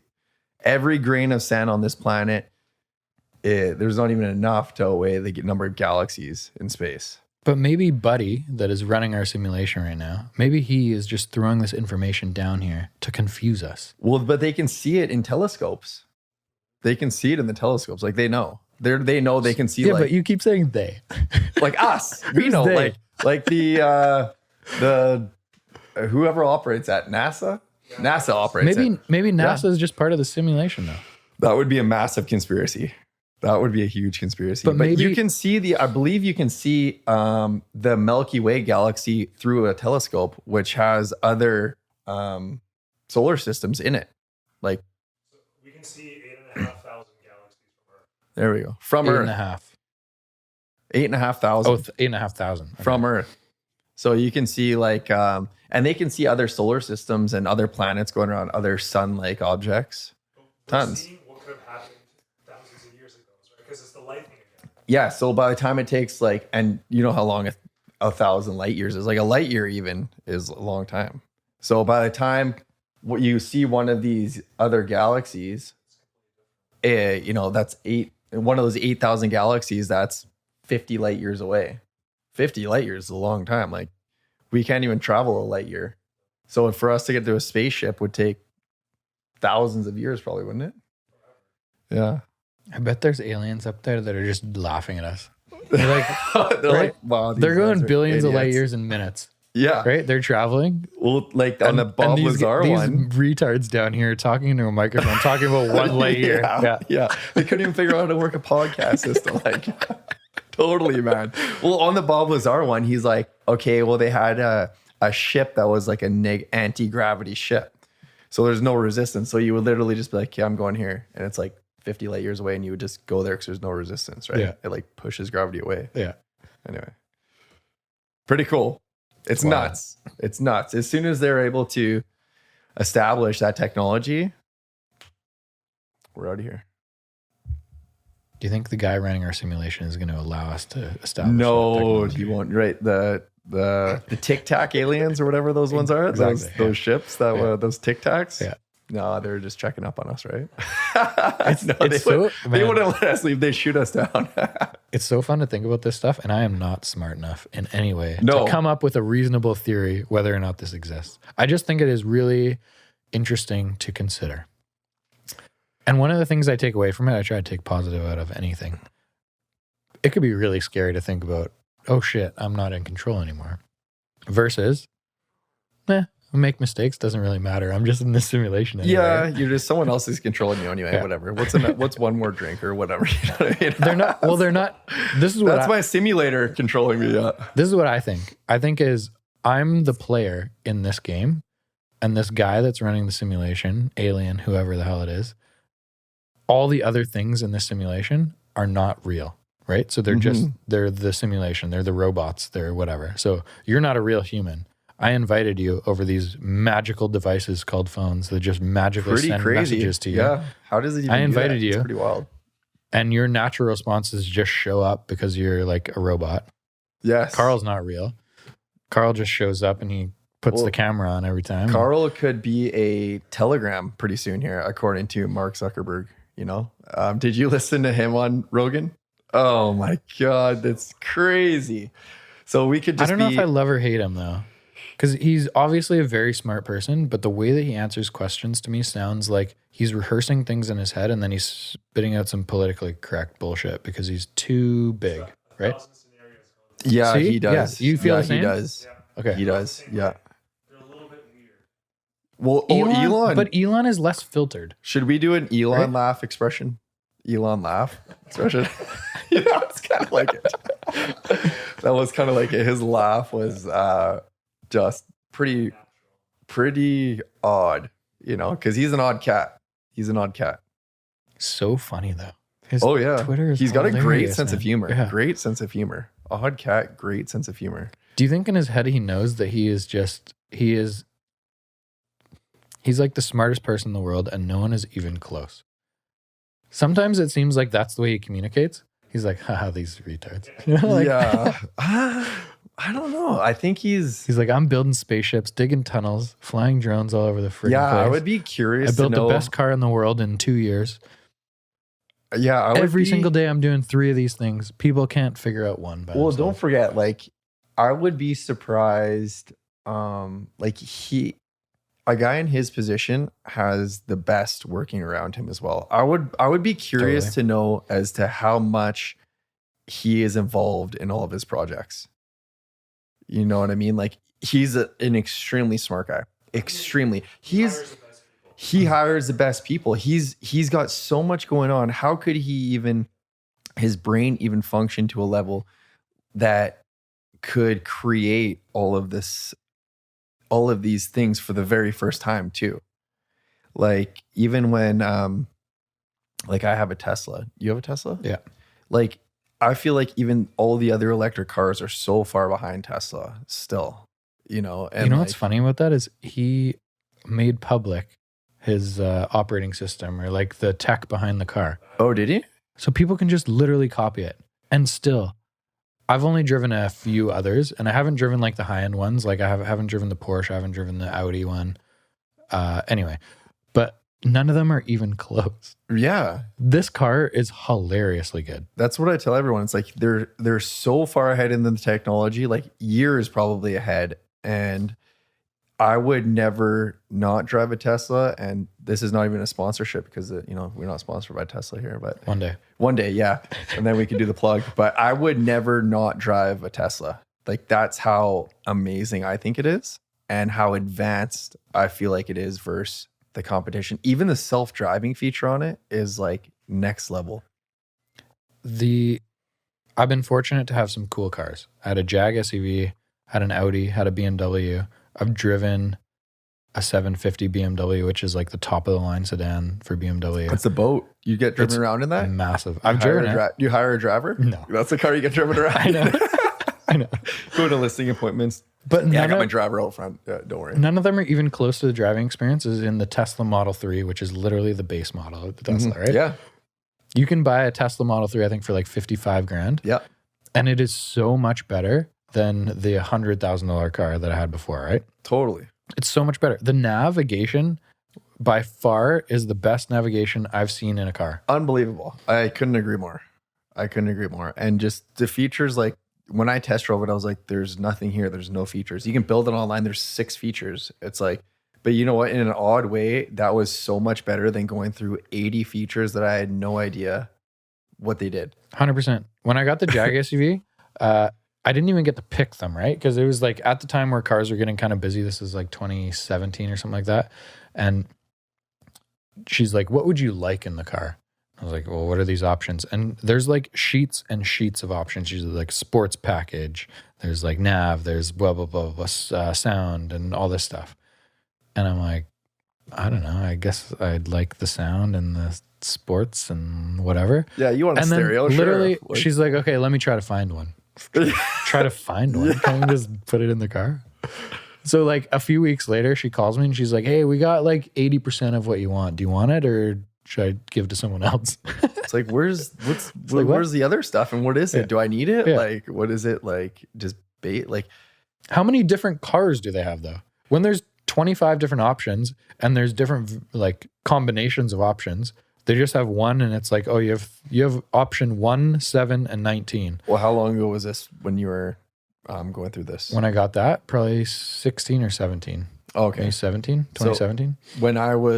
When I got my Tesla, which was January last year. So that was for the Jag. That wasn't Tesla. Okay, that was for the Jag. I've had a Tesla for 2 years now, I think. Okay, prime example though, like I was looking at like Range Rover, Mercedes, whatever. I had Mercedes before, a diesel. Quite liked it. Nothing wrong with it. I went to the dealer. I was like, can I test drive like the new one? They're like, no, we don't have them. We're sold out. Like, we don't have one free to test drive. Do you want to test drive the hatchback car? I'm like, I'm not gonna, how do I know what? You know, so and it goes back to your point, so the features, it's like, okay, well, I want this. When you build it online, luckily they have like an info thing. It's like, what is this feature? You go info and it tells you what it actually does. I'm like, okay. So you build it and then the lady basically, or the salesperson, oh yeah, we have one and it's got this stuff coming in. Do you want it? It's like, no, I mean, but with the Tesla, and you said you wanted black. It's neon green. It's white. Yeah. Right. Yeah. With the Tesla, I built it in like 30 seconds online. I called the sales lady that helped me, went and test drove one. And of course, they have one of each. Why wouldn't they to test drive? I called the sales lady. I was like, oh yeah, I'll go ahead and buy it. She's like, just go on the website and just punch it in. Like there's only 6 features. Punch in what you want and order it. Okay, great. Did that. And they're like, oh yeah, I'll be about 3 months. I was like, okay, no problem. Get a call in a month. It's like, hell, we have this exact one with all the features you order because there's only 6 to choose from. Yeah. That came in. Do you want it? Sure. You know, because it just simplifies the whole thing. It's fully loaded. It's got, all the nav and all that stuff. They don't offer a Bose sound system or anything like that. Like it's the car to give it the range that people want in an electric car. Just make a good car and then people will get it. Like, it's such a simple concept that Elon Musk put together, right? Simple. He's like, I'm just going to make a better car. People are going to want to buy it. And what do you know? And people it's like better. and what do you know? People like simplicity. Yeah. Is shocking, right? Like how overwhelming is it going into the car dealership and going through that 3 or 4 pages of features and going, like, okay, each one of these is like $800, like, and $3,000. Yeah. And a 59, a $59,000 base car model turns into 110. And you're like, what? How did that happen? Oh, well, you just got all the features that you would expect from that car. Yeah. So it's brilliant. Simplicity. How do you feel about driving a nice car? This is one of the things in our industry, right? Like a lot of people make fun of real estate for watches, cars, Instagram posts. Yes. And are you conscious of that when you buy a car? Or are you like, I worked my ass off to get here. I'm buying the car that I want? That is a great question. And I would say 5 years ago, I would have had a different answer. I wouldn't even classify my car at this point a cool car, personally. I got it specifically to save money on fuel because we drive a lot. Yeah. It's cool to me, but I feel like I'm at that phase where it's like, this will be a cool dad car for me. Like that's a total dad car, but it's not like a Bentley. It's not like a Range Rover. It's not like, a flashy car. It's like, I like it. I like it for the features. It's perfect for what I need, but is it going to impress anybody? Probably not. I don't think so. But for me personally, I think it's a cool car. I think you need to be aware of who your consumer is in our business. And so if you're driving a Ferrari up to a $400,000 1-bedroom listing appointment, you look like a douche immediately, right? If you're driving a beat up 1983 Honda Civic to a $2 million listing appointment, you got to know your audience. Exactly. So there's a bit of a fine line. Yes. But I've never been the Ferrari crazy sports car type. One, because I would rather buy a condo and rent it out for the same price. Yes, your money's smart. But shame on you. But two, I also don't want to I don't want my first interaction with someone to be like, look at me. Right? I want it to be like, hey, I'm here to help you. For sure. You're trying to sell your $400,000 condo? Sweet. Have you actually looked at refinancing? I want to help you get wealthier through real estate. I don't want my entire brand to be like, look at me, I wear flashy suits and drive a red Ferrari. It's relatable, right? And I would agree to disagree on two of those points. Like, I usually do wear a suit for the most part. Like, I'll at least wear a dress shirt and dress pants at the bare minimum for the most part. If it's 35 degrees, then I'll crank it down to golf shorts and a golf shirt, right? But for the most part, I'll wear a suit. And reason being, it's not to say, oh, I'm Mr., great, look at me, I'm in a suit, but professionalism for me. It just, people, even if it's their $300,000 condo, $400,000 condo, it's a lot of people's biggest asset. And to them, it's a huge deal. And, for me, I just want them to feel confident, like, I'm taking this seriously, I'm a professional. And it helps, in my opinion. And I just want to portray that image. Whereas a lot of people feel comfortable, and I'm sure it wouldn't necessarily matter to everybody. I could go in a t-shirt and shorts, and they could, they know, if they know me or they've seen me around, they know my reputation, it wouldn't matter. But I feel like it does portray that level of professionalism. Whereas I don't necessarily think a car matters at that point, unless it's a 1980 Honda Civic that you're rolling up in. But that's two my headlights smashed out. Yeah, that's my 2 cents on just the image, right? Fair. It's a fine line of, because if you showed up to my condo and I wasn't a realtor and I was selling a $400,000 one-bedroom condo, and you're wearing a suit and tie, and I'm dressed like this because this is how I like to dress, be like, huh, that's weird. Like, I don't know much in common with that guy. Like, yes, it's strange that you kind of got to play with, like, who's your audience. Yes, in every single audience. situation. And I actually learned that the longer I was in the industry, I did learn that. I did dress down a little bit or dress up a little bit depending on who my audience was. Sure. But it never did me wrong. It never portrayed that image, because the second I talk to people, they know I'm relatable. It's like, hey, I have a $400,000 condo. I've had a $300,000 condo. Like, to me, it doesn't matter if it's $100,000. You're getting the same service.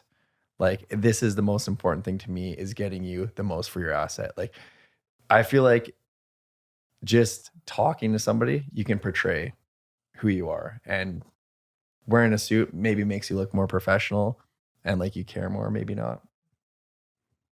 It's just like, part of the thing I love about this industry is there's no like check boxes. No. To be successful in real estate, you can literally be yourself, regardless of whether that is suits and a Ferrari or like jeans and a tee and a backwards hat. Well, I think that's the most important thing, is to be yourself.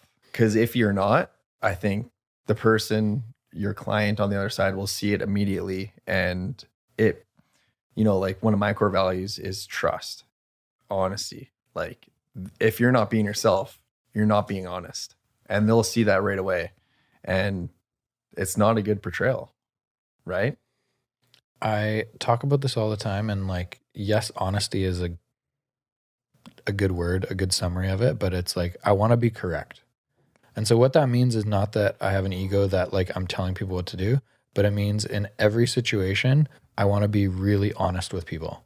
Yeah. So I don't want to walk into a listing appointment and someone say, I'm selling my house for $2 million, and me just be like, sign it up, if I firmly believe it's going to sell at 1.7. But then you wouldn't be being honest to them if you was signed it up at that amount. Exactly. You'd be giving them false hope. Exactly. But the way that I describe it in my head is like, regardless of whether you're challenged or, you go, especially early in my career, you would go into situations where there's like people that have bought and sold 5 or 6 houses, and I'm a year and a half in, and I'm 26 years old, and they're kind of talking down to you. And it's really easy to just get intimidated and be like, yep, no problem. Mm-hmm. And there was a handful of situations where I did that, and I came out of them feeling gross. Like I wasn't myself, like I wasn't honest, like I'm setting someone up for failure by not telling them what I actually believe. And so that's how I explain it to myself in my head, is like, I want to be correct. I want, regardless of whether I'm right or wrong, I want to always share my truthful opinion so that I never look like a douche. Because I've just seen so many times where like people take overpriced listings and then they call us afterwards, right? Yeah. Like, hey, my house didn't sell. I was like, yeah, it's priced $300K too high. Really? Yeah. Well, buddy that I So-and-so hired said for the it last was 3 months, 100%. he told me it was no brainer. And this would be Well. a very, very common scenario in today's market. 100%. Very common scenario. So, I mean, what would you say to a newer agent that goes in and they're doing a listing appointment? They've been in the industry 6 months to a year. They don't have a ton of business, but they want to get business. What would you say to them the best way to handle a listing appointment and an objective from a seller that thinks that their place is worth, $200K more because they've lived there for 30 years and there's a beautiful tree that blossoms in their front yard and adds value? How much research have you done? Full research, came in there. But these are the banged questions up. I'm asking. Yes. How many open houses have you gone to in the last 6 months? Sure, you didn't have one listing. Open houses are easy. They're every single weekend from 12 to 4. You can go see 8 or 10 or 12 homes a week. How many have you seen in this neighborhood? 4? You're not prepared. Mm-hmm. What have you been doing the last 6 months, right? Like, how many friends do you have that are going to be buying real estate in the next 3 years? Great. Take them on a buyer tour. Well, they don't want to buy. Doesn't matter. I'm setting up showings. So you're saying these are great tips for a listing agent, maybe 6 months to a year into it prior to going into a listing appointment? My first question is, how much research have you done? Mm-hmm. And you said full. I mean, I did a CMA. I'm now thinking of myself when I got to put myself in like a 6 month self or like a 1 year self. Yeah. At that point, yeah, probably a CMA, and I've probably not called one agent in the area to see how the other listings were doing and stuff like that. There's the next question, right? Yeah. Like, research doesn't mean, yeah, I did a CMA. I looked up sales for 20 minutes and printed out 3 documents, right? It means like, you've been in the industry 6 months. Great. What have you done every single day to educate yourself so that you can answer those questions to a seller? Mm-hmm. If it's 0, like I have a friend who got into real estate recently, and like every time I see him, I'm like pushing him. I'm like, what are you doing on Saturday? Oh, I'm hanging out with the girlfriend. Well, you're not becoming a better realtor. For sure. Go to open houses. What do they call that? Sharpening the skills? Sharpening the tools. Yeah. There it is. So back in the day, we used to have realtor tours. They're coming back. They're coming back? Coming back, baby. Okay. Yeah. We had like a New West Burnaby one, and I think it was Thursday mornings, and I went every single week. And it's just an excuse to see like 10 or 12 properties that are on it. And then every single one, you're doing an evaluation in your head, right? And you're just gaining. The more places you see, man, the better and better and better you're going to get at evaluating places, right? Market knowledge. The Insight. first year I would walk into evaluations and I probably did more work than most. And I would be second guessing most of the evaluation, right? Especially single family homes, because I didn't know a lot about them. Mm-hmm. And like I did a lot more condos like most young people do in the industry, right? You made a great point there. You'd be second guessing yourself. Totally. And I think that's a huge factor in, I mean, took me a while to gain confidence in my market evaluations. And I think that's the major difference maker. And if you're being honest to yourself and the clients, is confidence in your number that you're giving them. And that might be a big issue for a lot of people, is questioning if their number's right or if the seller's number's right. And you just don't have enough data in your head and scenarios in your head that you've seen how it's going to play out, right? So when I'm giving valuations, I'm telling them 3 different numbers, and I'm saying, this is what you're going to see on market. This is how long you're going to be on market. This is how long it's going to take you to get an offer at this number. And so when they hear that, they're like, oh shit, I don't really want to be on market like 3, 4, 5, 6 months. We're trying to buy this downsizer condo that's for sale right now. How do we sell it in 2 weeks? Well, this is the number, right? It's not 1.9, it's 1.65, because that's what it's actually worth today. Right. And 1.9, you're just going to work yourself down to this. And if interest rates are climbing, it might be 1.55 by the time you get down there, right? Yeah. And it's like thousands and thousands and thousands of conversations that unfortunately a 6-month realtor does not have. No. So that's why I say research doesn't mean like the 20 minutes before the listing appointment. Research means like, how much effort have you put in every single day that you've been a realtor for those 6 months? Mm-hmm. It's not an easy industry, man. It's not easy. There are there's a shit ton of opportunity for people that are consistently working very, very, very hard. 100%.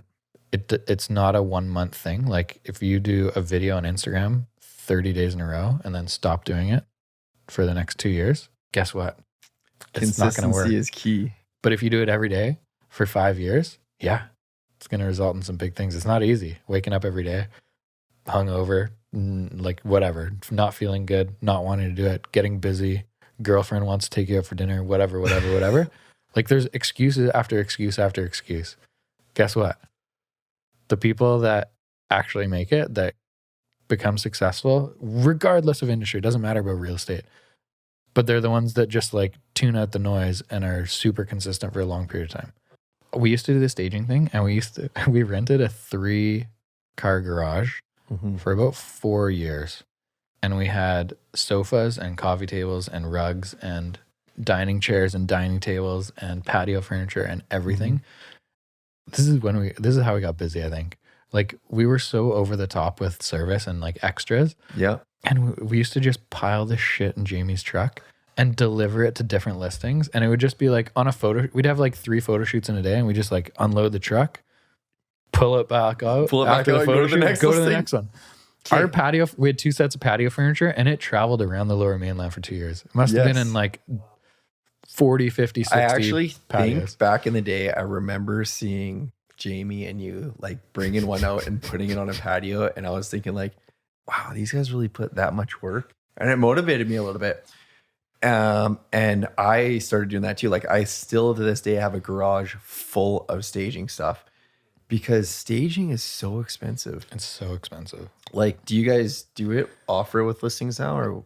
We just do like small stuff. So we have a couple bins of like IKEA, like stuff, like candle holders and like things like this, and like plants and books for the kitchen and like stuff like that. Like mini stage. Small. Yeah.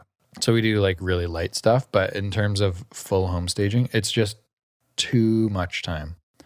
And like when it was just me and him and we weren't doing the volume of business that we're doing now, it was like we could do it, but it would be impossible. We'd have to hire like another person whose sole job was to just drive around. Yeah. And it's pricey too if you like outsource it. Totally. Staging is very expensive. That's why like sometimes you go into a listing appointment and be like, the last person told us we should stage a home. What do you think? You're like, well, you live in a 2-bedroom condo. You have decent furniture here. You could declutter for 30 minutes and you'd get the same effect. Mm-hmm. So if you're going to spend $4,000 or $5,000 on staging for a month, they're like, it costs that much. Like, they told you to stage and they didn't even tell you how much it costs. Yeah. What the hell? Yeah, it costs $4,000 or $5,000. Are you going to get an extra $4,000 or $5,000 because their couch is like 2 years newer than yours? Probably not. Like, oh, okay. That makes and they got to sense, live in right? the meantime. Exactly. So are they allowed to sit on this stage couch, or can they like, that's what we offer. We do like a mini stage. We do a consultation, and then we try to work with what everybody has in their place. Because majority of the time it's decent stuff. And then all we got to do is bring in some accent pieces. Like I got like Rubbermaid buckets, 4 of them full of little plant accents, like plastic little plants. Put one of those everywhere and it brings out some green and it does wonders. But yeah, to do a full stage, I did one personally on one of my condos. It was like $3,000. And then plus on top of that, after I think a month, it was $600 or $700. That's a small condo. So we staged the main. It was a 2-bed, 2-bath. Yeah. Yeah. We staged the main floor, the master bedroom. That's it. Of the Heritage House that we sold a couple years ago. Mm-hmm. And that was, I want to say $4,000 or $4,500 for 30 days. So we just did it for 30 days. Every month that you keep it, it's like an extra $1,500 or something like that, depending how much stuff they put in. But yeah, it's very, very expensive. We've had a few like developer clients who either build or do big renos who are selling like an empty house. And I think it goes a long way in those situations. So it makes sense to spend $5,000 to get photos done that look phenomenal versus like empty rooms. Yeah. But for your standard like condo townhouse, I don't know. Unless your stuff is beat to crap or you just don't have anything. Like we've walked into some condos Where There's it's like a like- milk crate on the floor and like an Dude, N64. where you have a TV, a TV, a folding chair, and a PlayStation. And that is like, that's all they have. You know that meme? It's like women expect so much, and there's literally a fold out chair and like a PlayStation and a TV there. It's like you're not happy with anything. Yeah, I totally agree with new houses. It's harder to visualize the space with no furniture because you have like a family room, you have an eating area, you have this, you have that size, like sometimes even in townhouses, it's like you walk into a room and like a bed won't fit in here. But we actually went to the extent where we have those camping mattresses where you blow them up and there's a little, Nice. and then we would dress them up. It really takes, like Donna from my team does in like half an hour, and she decks it all out, gets all the beds set up. So that helps gauge size. But we've also now started doing virtual staging. Have you guys done any of that? We have. It's not my favorite. Why is that? As a consumer, I don't like it. Interesting. It looks fake. It makes what? I would argue with that now. There's No even way, been, man. and It is so easy to tell. I probably look at 50 to 100 listings a day, maybe even more. And there has been instances where I've been like, that looks really good. Like that looks almost too good. And then you look a little bit closer and it's like, oh, that's virtually staged. And it depends on the quality of the place. Like if there's yellow carpet and brown walls and you got like mint modern furniture in there, well, yeah, it looks bizarre out of place. But if it's a newer place and it's virtually staged, I would argue you have to second look at it. You have to take a second look at it. I would argue. It's easy to tell. Also, the Paragon rules are shit for virtual staging, right? You got to put the virtual staging photo and then you got to put the empty photo right after. And so, first of all, you're cutting your photos in half. Second of all, you're just like, the experience of clicking through photos to me goes down when you're seeing the same room really good and then seeing, oh, it's not that good. And then you're saying, oh, that looks like a nice dining room. Oh, actually looks like crap. I don't know. I would argue with that and say people would pay more attention to the virtually staged one. Like, oh yeah, okay, they have the couch there and that's where the chair would go. Because, you know, people have a hard time visualizing in spaces sometimes. So I'm not saying it's a bad idea. I'm just saying, would you, if it was you on one of your listings and it was a vacant condo? Yeah. Do you had a client that really wanted it staged or so somebody could see the space? Because maybe the dining room was a little bit too close to the living room or it was a little bit funky where you couldn't tell the use of space. And they said, okay, Denny, you can either virtually stage it or just fully stage it for us, you know, whatever works for you, whatever you think is better. I would say, what is your objective? To sell it. And they're going to say, to get the most amount of money out of this condo. And I'm going to say, okay, virtually staging, what does that cost for a 2-bedroom condo? $300. Okay. I don't know if that's going to sell the property for higher because the experience of the person walking in the door and walking through the condo is the exact same as it would be without the pictures. The staging is going to cost you $2,500. The experience walking through the door is going to be much better. And that could result in 2 or 3 people liking it, could result in an extra $5 to $10,000. So you might win on your investment, but it also could sell to the exact same human that would have bought it empty for $0 more than they would have paid before. So you're out $2,500. So you would make the client pay for that staging? No, it's up to them. So you've never included it in a fee? No. I'd have to charge more if I included staging. Well, for sure. Because I see a lot of advertisements where it says staging included, and I can't wrap my head around it. I mean, like, it works in some situations. To me, it doesn't add value in a lot of situations. Mm-hmm. I only care about the sale price. For sure. Is the sale price going up by putting a new couch and coffee table in there? Maybe in some situations where the layouts are weird or you have crap in there, but you got to live there. And so what are you going to do with your stuff if you're still living there? But it's not something we pay for. It's really expensive. Totally. So you leave it up to the seller whether they want to spend the money or not. Yes. Okay. And I just tell, like, asking for a friend. it's the same as the list price conversation though, right? Like, this is what is going to happen these are the likely outcomes of what's going to happen if you choose to list at 1.8 versus 1.75 versus 1.7. This is likely what's going to happen if you stage. It's going to cost you, whatever we just talked about, $2,500. Yeah. It may result in more money. It might not. You're never going to know. Yeah, totally. Right? And I just went through the same experience myself. At the end of the day, I was like, did that really generate an offer, or well, that just came in? You would never know.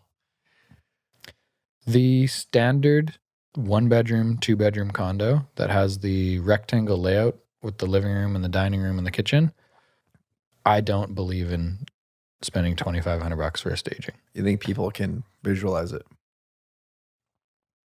They're just such a simple, efficient layout that most people understand that you can fit a couch here and a dining table there. For sure. That's what I tell people. Might be wrong. Who knows?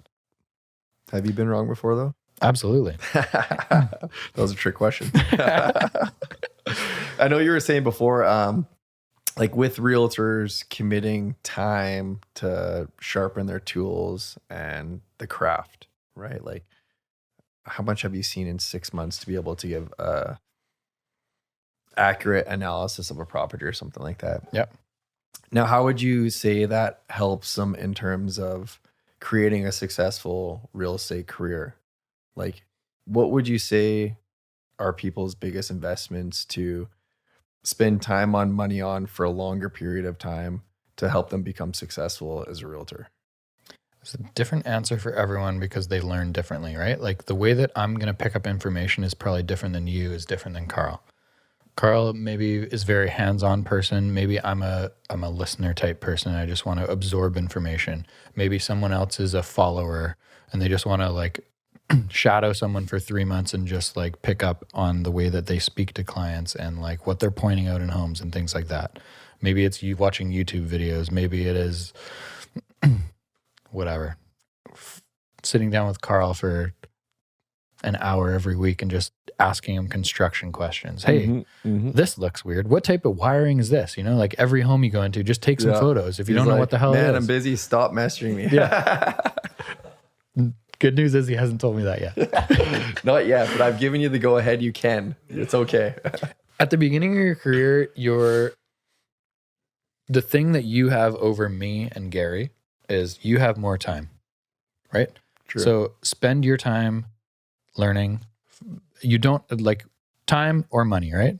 Early in your career, you have a lot of time, you have very little money. So you can't spend a shit ton of money on things like flyers or bus stops. Or, we can touch on that in the future. Or running podcasts or running social media ads. You just don't have the capital. But what you can do is spend time DMing people on Instagram and Facebook. That's free. You can walk around neighborhoods and door knock or cold call. That's free. You can print off 1,000 letters of the recent sales in a neighborhood, regardless of whether they're yours or not, and walk around because each sheet costs you 3 cents, right? And just like walk around, door knock, and hand them out to people. How do you absorb information? For me, it was seeing as much as possible in as short a period of time. So that's why I say, like, how much research have you done when you're going into that 6-month valuation? It was just like, see as many homes in as short a period of time as possible, see as many transactions from Jamie or whoever your mentor is in the first year of your career to absorb as much information and as much knowledge as humanly possible, and then go. And once you build confidence and knowledge and you can help people, and if that is truly the outcome that you're trying to achieve is helping people, it's going to snowball real quick. People can see that. If you're trying to make a $10,000 paycheck and that's your objective, every deal that you do in your career is going to be very challenging. Versus if you're helping people and you're building relationships with people and people really enjoy working with you and the value that you're bringing to their lives and their families, every deal that you get moving forward in your career is just going to get easier and easier and easier. Mm-hmm, for sure. It's giving without any expectation of receiving. And I don't know about you, but even personally, there's a weird level of fulfillment with our knowledge, and you just go in there and you give somebody your honest opinion, and you actually teach them and show them what they can expect through a transaction, without expecting them to work with you or do anything, just giving them the knowledge. And I think people really appreciate that, and you'll get more business than ever doing that. It's very humbling, but also slightly confusing when we have people reach out to us, even sometimes past clients who we've worked with in the past, and like we talk to all the time, but they'll reach out and they'll call us and they'll be like, hey, do you have time for me? It's like, of course I do. What do you mean? And my answer to that is always like, I don't care what the dollar figure is of what you're selling, whether it's 300K or 32 million. Doesn't even matter. Just the interactions and the people. I love working with good people, man. For sure. Our job is so much fun when we're working with like people who are genuinely excited about real estate, looking to move up with their family. And they're very, very thankful for like the expertise that we're providing them throughout these processes. And like so many of those people are becoming friends. And it's really fun now, maybe at a point in my career where I have a little bit more free time, where I'm able to do more of like I haven't seen you in a couple months. Let's go grab beer. I just want to hear about, the new baby that's 6 months old and whatever. How are you doing? How's life? That's so cool. And so that's what I'm really valuing more later in my career. Sure. You're so old. An old vet now. Are you retiring soon? But I just mean like now I'm established and I get it and I understand how the business works. And that's what I'm really, really valuing. Whereas early on, you're just like, you're hungry for anything, man. You're just chasing anything. And you don't understand the importance of the day-to-day interactions with people, both consumers, your clients, and like realtors that you're working with. And say that was one of like the biggest aha moments for me a few years ago, when you're like a few years in, you're so busy that you literally don't have time to think during the day. Yeah. And so there's often times where realtors are calling you and you're overwhelmed as fuck. And they're asking you a tedious question. You're like, bro, you got to figure this out. Like, I sent you the Stratadocs 3 hours ago. You're asking me what the pet restriction is? I don't know. I got to look it up. You have them already. Just figure it out. Yeah. Right? Versus just like, yeah, no problem, man. Like, I'm just in the car. I'll get back to you at 9 p.m. tonight, whatever. So I don't know if that answered your question. I don't even remember what the question was. Well, no, I would agree with that. It's like, there's almost no better feeling than a client that calls you and then you're totally right. Yeah. They say, oh, hey, I hate to bug you. Do you have time for me? Or, oh, hey, it's so-and-so. Do you remember me? It's like, of course I do. I have your number saved in my phone. Like, of course I remember. What are you talking about? Like, what's going on? And then they're just like, oh, I had this question about this. And you can give them an honest, professional opinion. And they're so thankful for it and so grateful. And without even thinking about any sort of transaction or any sort of deal, you just feel like great. And that itself is just so rewarding. And it's like, I tell all my clients, it's like, hey, there's no bad question anytime, any place. Like, if I'm around my phone and I'm available, I'll answer it. Like, that's what kind of guy I am. Like, of course I have me time, but, or, if I don't answer it, I'm with a client or I'm doing podcasts, Denny, Carl, whatever, but I'll call you back. And it's like, I've had very few clients who have abused that. And most people are genuinely interested and so thankful and grateful for the advice and the time you spend on them. And it pays dividends in terms of referrals and building business and building client relationships. And it goes back to our point with just absolutely giving anything that you can and expecting like nothing in return, and then it will come. Whereas if you're like, okay, yeah, oh, they're wanting to sell their condo, okay, this split, okay, we'll make this much on it. It's like, when it happens kind of thing. And if you have enough of these great conversations and provide value with zero expectations, then it'll come. You know what I mean? You can probably tell that I'm a fairly confident individual. No. Is that clear? Is that shocked? Blown away by this fact. But when you said at the beginning, I like to control conversations, right? I never said control conversations. I said I like being in control. In control, yes. I'm fairly confident, but I feel like I have earned the confidence with a lot of hard work that no one saw. Totally. And when it was one of the coolest things that has happened to me in my career was done for $0. And it was one of my friends from high school whose sister-in-law is a realtor. Mm-hmm. So he's bought and sold a couple times in the last like 5 years. He had a kid. And he's called me each time to be like, hey, what do you think of this? This was what we were kind of thinking of, list price, whatever. And I leave those conversations being like, I just really love that I'm in a position where I can help people regardless of the money. Yes, I love real estate. There's a lot of opportunity. You can make a lot of money if you do really well and you work hard. But like those conversations for free are so fun for me. And I leave them being like, I think I've done something good here.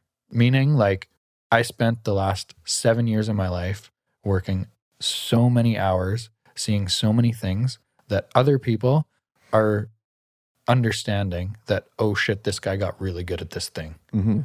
And now they're not using me because they have a family member that is a realtor, but like they really value the expertise and the opinions on the fact that on they even big reach situations is in a their little life, flattering, right? Huge, very, very flattering. I've had that happen before, and I've also had the opinions on, well, they're in contract with another realtor, can't necessarily give them advice. It's not advice. It's just like it's like a friend conversation. Yeah, he's like, hey, this is what we're thinking of listing at. What do you think? A lot of the times it's like a family member or something that they're like, oh, hey, like Gary, I know Gary's in real estate, he does quite well. Or I know Denny's in real estate, he does quite well. Like, can you send this? Let me know what they think of it. Like that, I get tons of. And I'm always happy to provide information, insight. Sometimes it's tough if you haven't seen the property, but totally it's flattering because they're leaning on somebody who they think is successful to get, another opinion that they might trust more. Right? It's humbling, but it's also like I don't really like take much time to reward myself or like admire the accomplishments over the years. But in those conversations, those mean a lot to me. Yeah. They mean, it's almost like a pat on the back of being like, that like 5-year grind was really, really worth it. Because this is cool. I like being in this position to help people through this crazy cool thing called like buying and selling real estate. How are you for celebrating the wins? I mean, like, no, I mean, each person probably does it differently. Each person probably needs something different, but I don't need small wins. Like, I think of my life right now. I'm 33. I've been selling real estate for almost 9 years. And I think I'm on 100-step ladder is how my life, like 100-step ladder is life. And I'm on step 5 or 6. Wow. Yeah. Lots of life ahead. So sweet. Yeah. Sold a condo.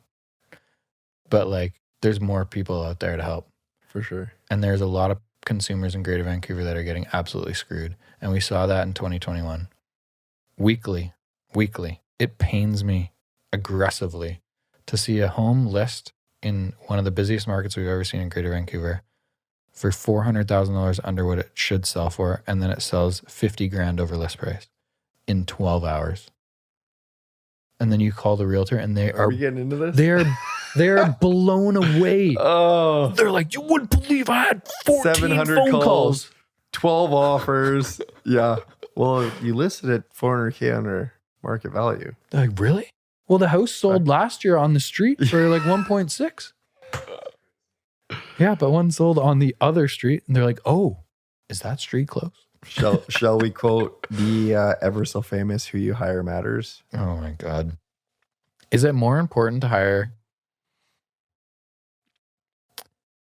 I don't know what you think about percentages in terms of like how many realtors are really, really good. Like, what is the top? Is it top 1% that are really, really good? Is it top? I would say top 5% are really, really good. Okay. I would say top 5%, at least in the Fraser Valley. I would say top 5% know their way around deals and know what they're doing and know their way to navigate around the odder stuff, the stuff that doesn't come up that often.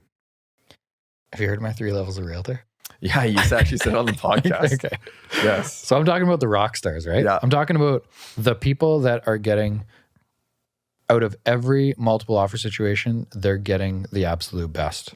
They're communicating extremely well. I'm talking about the people on the buy side who are educating on construction as they're walking through homes so that deals don't fall apart because everyone knows everything that's going on in inspection already. Anyway, 5%? I would say 5%. Is that being too high? Is that being too nice? Hey, your opinion. What do you think? I think 0.5%. Well, I mean, 0.5% of Greater Vancouver realtors is probably the same as 5% of Fraser Valley. That's not true. Greater Vancouver has way more realtors than Fraser Valley. Yeah. So what's 0.5% of 15,000? Oh. How many realtors is there in Greater Vancouver? 1% is 150. So 0.5% is 75. 75. That's probably Okay. accurate. And 5% in Fraser Valley might be 150. What is there? 6,000 or 7,000? 5,000. 5? So it'd be 200. Anyway, regardless of whether the number is. Quick math that we're both terrible at. We're all terrible at. So it's kind of close, I guess. Is it more important to hire one of those people in a slow market or a busy market? Is it more important to hire One of those top 0.5 individuals, or 5%? whatever it is. Is it more important to hire one of the best realtors in the industry? Great In a question. slow or Great busy market? question. And I had discussed this in one of my recent listing appointments. The comment I got was that in the busy market, you could list it on MLS and anybody could sell it. Right? You could list it yourself and anybody could sell it. And I said, yes, you could, but let me tell you a story. Not all realtors would do this, but let's just see a real life example. You have 10 offers. Somebody might just take the 10 offers, grab the highest offer, best terms, give it to the seller and say, this is a great offer. Look, it's $50,000 over asking price. Dates are what you want. There you go. Everybody's jumping up and down. Or, that might be, let's say maybe it's a seller doing that and they're extremely happy. Or if it's somebody that's been seeing this market and they go to the top 3 offers, or maybe to every offer, say, except for the top one, say, hey, you're not the one. I'll give you one opportunity to, resubmit an offer if you want. Maybe a couple of them do. And then you work your way back and you say, hey, you're not the one. It might take a few hours. You add some urgency to it. But I've seen a difference of hundreds of thousands of dollars doing that simple negotiating technique. Whereas I know for a fact, because I've been on both sides of multiple offers tons of times, it's not being done. So I would argue with somebody that says anybody can just sell even in a busy market. It could be the difference of selling for full price, 50 grand over, or selling for 300,000 over is what we saw. And I saw real life examples of my personal experience with that. And to be honest with you, I was very proud of myself knowing that I could have easily, or somebody could have easily presented an offer over asking price to a seller and not battle it out to get them an extra $40,000 or $30,000 or $10,000. And I felt great about that at the end of the day. And that's in a busy market. And in a slower market, same thing. I would say, you get a complete lowball offer on a listing. Somebody might say, don't send it, don't bother. They might, try deflect it off the seller. Like, hey, we got an offer. It's garbage. Oh, don't even look at it. Or a seasoned realtor might say, hey, we got an offer. Yes, it's low. I think we can work on something here. At the very least, let's counter it.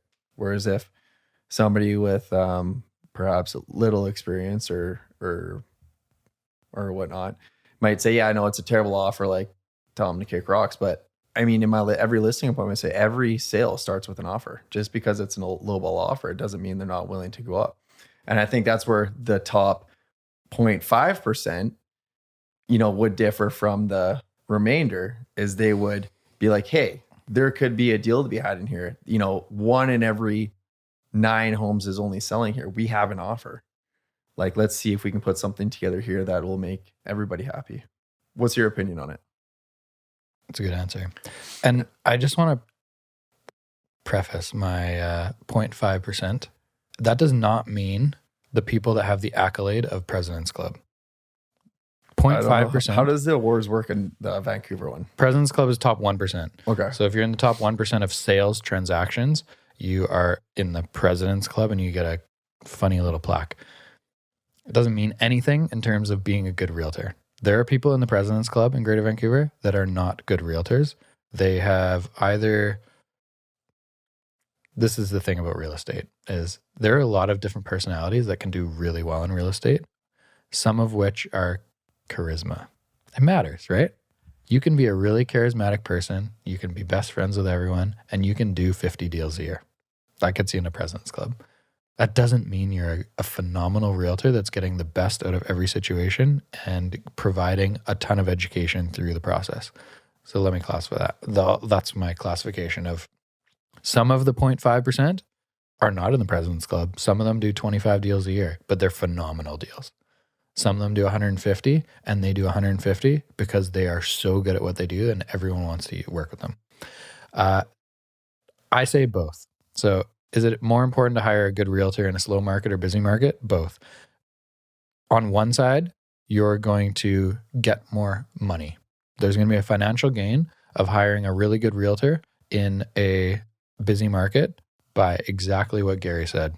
In multiple offers, they're going to get the most out of that situation. Mm-hmm. In a slow market, the cost is your time. So if you're hiring a mediocre person who doesn't necessarily know the neighborhood well, who doesn't market your property very well, you're going to be on market longer. And when you get an offer, there's going to be a small financial difference, but maybe that difference is like $10,000 to $20,000, $30,000 versus in busy markets, I've seen $250,000, which is life-changing money for the people that we're working with, right? It is not a joke, people. It's like $100,000 to $250,000. It happens all the time in busy markets. So I say, in a busy market, you're going to sell in a week. You can literally hire a pylon to sell the home. You can do it yourself, but you might lose out on $300,000 or $400,000. In a slow market, you might lose out on like $20,000 to $40,000. So, maybe your consideration of hiring a discount broker is a little more valid in a market that you're going to only lose or the swing of the sale price might only be like 20 to 50 grand, but it might take you 6 months to sell instead of 2 weeks. And what's happening in that market in the 6 months? Right now. Exactly. Right now with what's going on with the interest rate and stuff, that could mean itself hundreds of thousands of dollars. It could, totally. If you listed your property in April, the market value of it was probably 150 grand, a single family home, 150 grand difference than what it is today. Mm-hmm. So that I'm talking about like a flat, slow market, like 2019 feel-ish maybe. But absolutely, the time could mean more money. But that is kind of where I describe it to people. Mm-hmm. I say in slow markets, you're going to lose time and less financial gain. In busy markets, it's going to be the exact same amount of time, but you're going to lose a lot of financial gain. Correct. Yeah, I would totally agree with that. It's in the slower markets where you might get more attention, perhaps from. Well, I wouldn't even say attention. Yeah, I don't see a benefit from hiring. To be honest with you, but attention in a busy market results in more offers, results in higher money. Not attention with that. I meant like attention, like maybe giving an update every single day to like the sell when it's not even necessary. Like giving an update every day, like, oh yeah, I made a phone call today, and you're my only listing. Like I'm gonna do it. You know what I mean? Like maybe that kind of attention, but I just can't see a benefit. Unless people work with the best to get the best result a lot of the time. One of the most important things when you take on a listing is setting the expectation early. So saying, this is how communication is going to go. This is how showings are going to go. This is how the listing is going to go. And then there's no questions, right? Totally. So when you say attention, I think if attention is needed or desired, you probably didn't set the expectation very well, right? Sure. So be like, hey, we're listing on Monday. You're going to hear from me on Tuesday morning at 9 a.m. of when our showings are this week. Mm-hmm. You're going to hear from me at 9 a.m. At 9 a.m. on Tuesday, you're going to get a phone call, and I'm going to say, okay, Thursday night, we're showing it at 5 to 7. Saturday, we're showing it at 2 to 4, whatever. I'm going to call you on Thursday as I'm heading over there at 4:30, and I'll be there at 4:45 and whatever, so on Wednesday at 12:27 p.m., there's no text that says, hey, what's happening this weekend, right? You're ahead of that. You've already known. Right? One great point I did learn from that was in my listing presentations, feedback. I have a full page on feedback, and it goes how feedback will be given, when feedback will be given. Huge. I say right away, like as soon as a showing happens, the following day, we will reach out to the other agent for feedback. As soon as we receive feedback from them, it could be anywhere from 28 to 48 hours later. We will then relay it to you. Yeah. 100%. Because how many times have you done a showing an hour later? How'd it go? Yeah. They're still on tour looking at 12 other places. Exactly. Don't know yet. Right. That it's a really good point, and I didn't mention that one, but like every single time I leave a showing, I just text the seller. Say, hey, it was a young couple. They really liked your kitchen reno. They didn't like that you're facing the interstate and it's the loudest street of all time. Whatever the feedback is. And then the same thing. Next morning, don't bug realtors 20 minutes later. It happens all the time where like someone's calling you and you're showing 5 properties that day to this one client and you're on property 3 and someone calls you and is like, hey, it's John. I'm like, okay, John, what's up? He's like, what'd you think? And you're like, of what? Totally. And he's like, well, you just showed my listing. I was like, today? Yeah. What's the address? I'm still on the tour. You have the most popular name in the world, and 3 of the realtors today were named John. Like, give me more information, right? Yeah, and generally, a lot of times buyers, they want to go home, they discuss it. It's like, 100%. At the end of the day, we probably don't even know the feedback till the next day when we follow up. What do you think of the places that we saw? Yeah. Well, this one. So that is a huge expectation to set right off the bat. And just like you said, it's like with communication, setting the communication, the times and days that communication will be given. And then you don't get those calls, the random calls, which are the worst. Hey, what about this? What about this? It's like when you set the precedent, there's no what ifs. There's no what about this. Then you look super organized and professional. And it makes your life way easier. Way easier. Because you get more into that structure and more into the routine, right? Every Monday we have on the calendar listing updates. My assistant goes through every listing and we get all the stats for every single listing. We got all the comparable recent listings and sales. And it's like clockwork. Every Monday, all the showing feedback out the door, out the window. Because after a weekend is always when you get that phone call. Huge. How did the open house go? Or how did this? Or how's any feedback? We've been on the market for a week. What's going on? So that is one thing we've implemented in the last year or two. And it's been phenomenal with everything. Just keeping clients updated and stuff. It's a very, very, very big part of what do you guys on top do of it? For just like listings listing that hang updates. out on market for a while? Yeah. It's probably a 2-week thing. Okay. And it's not as structured as every single Monday morning. It depends on showing flow. Like if there's a lot of showings and it's getting 5 or 6 showings a week and we're in communication with them every single day, it probably only happens every like 2, 3, 4 weeks. Yeah. But if it's something that is like sitting on market for a little while, it's just like a weekly to 2-week thing. Yeah. You just call and say, hey, we haven't had any showings this week. Like, give us. It's pretty rare that we have a listing and we're not talking to them minimum 3 times a week. Like pretty rare. Those are like the weird markets that you're overpriced by $500,000 and you're just chilling, right? And hopefully it doesn't come to that. But they know, Yeah. right? They know because what we talked about earlier. And you're in the listing appointment, you're like, bro, it's worth 1.3. Yeah. Like, I want to try 1.799. I'm like, 30 days, and then we're dropping it to 1.3. He's like, deal. Don't talk to them Right? for 30 days. Yeah. Hey, 30 days, I haven't got a showing. Here's the 1.3. It was funny because I asked a realtor who has been crushing it for 20 years. I said, well, how do you keep the clients updated? Like, what's your approach on it? He's like, well, he's like, some clients, they like to, talk all the time and hear everything that's going on. And some just don't like to be bugged. People are different. It's like, 100%. And I'm like, okay, well, And this gentleman's carries a ton of listings. So he kind of does it the same way that you did. If they've been talking the last little bit, then they know what's up. And then if they haven't talked to him in 2 weeks, then maybe he'll call them. But maybe if he's called them once and they don't necessarily care, if it's overpriced, then you just let it go.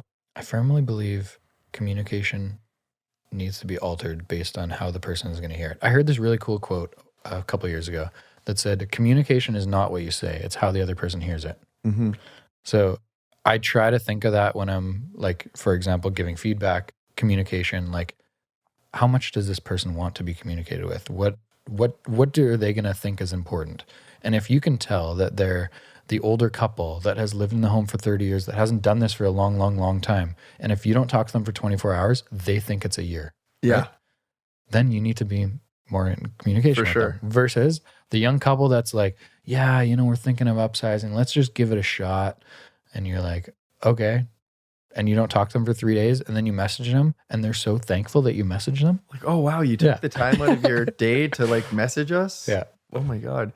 Well, I mean, and again, even with the elderly couple who hasn't sold the place in 30 years, if, in a market like this, you right at the listing appointment, say, we'll give you feedback 24 to 48 hours after, and we give you a market update every Monday. Yeah.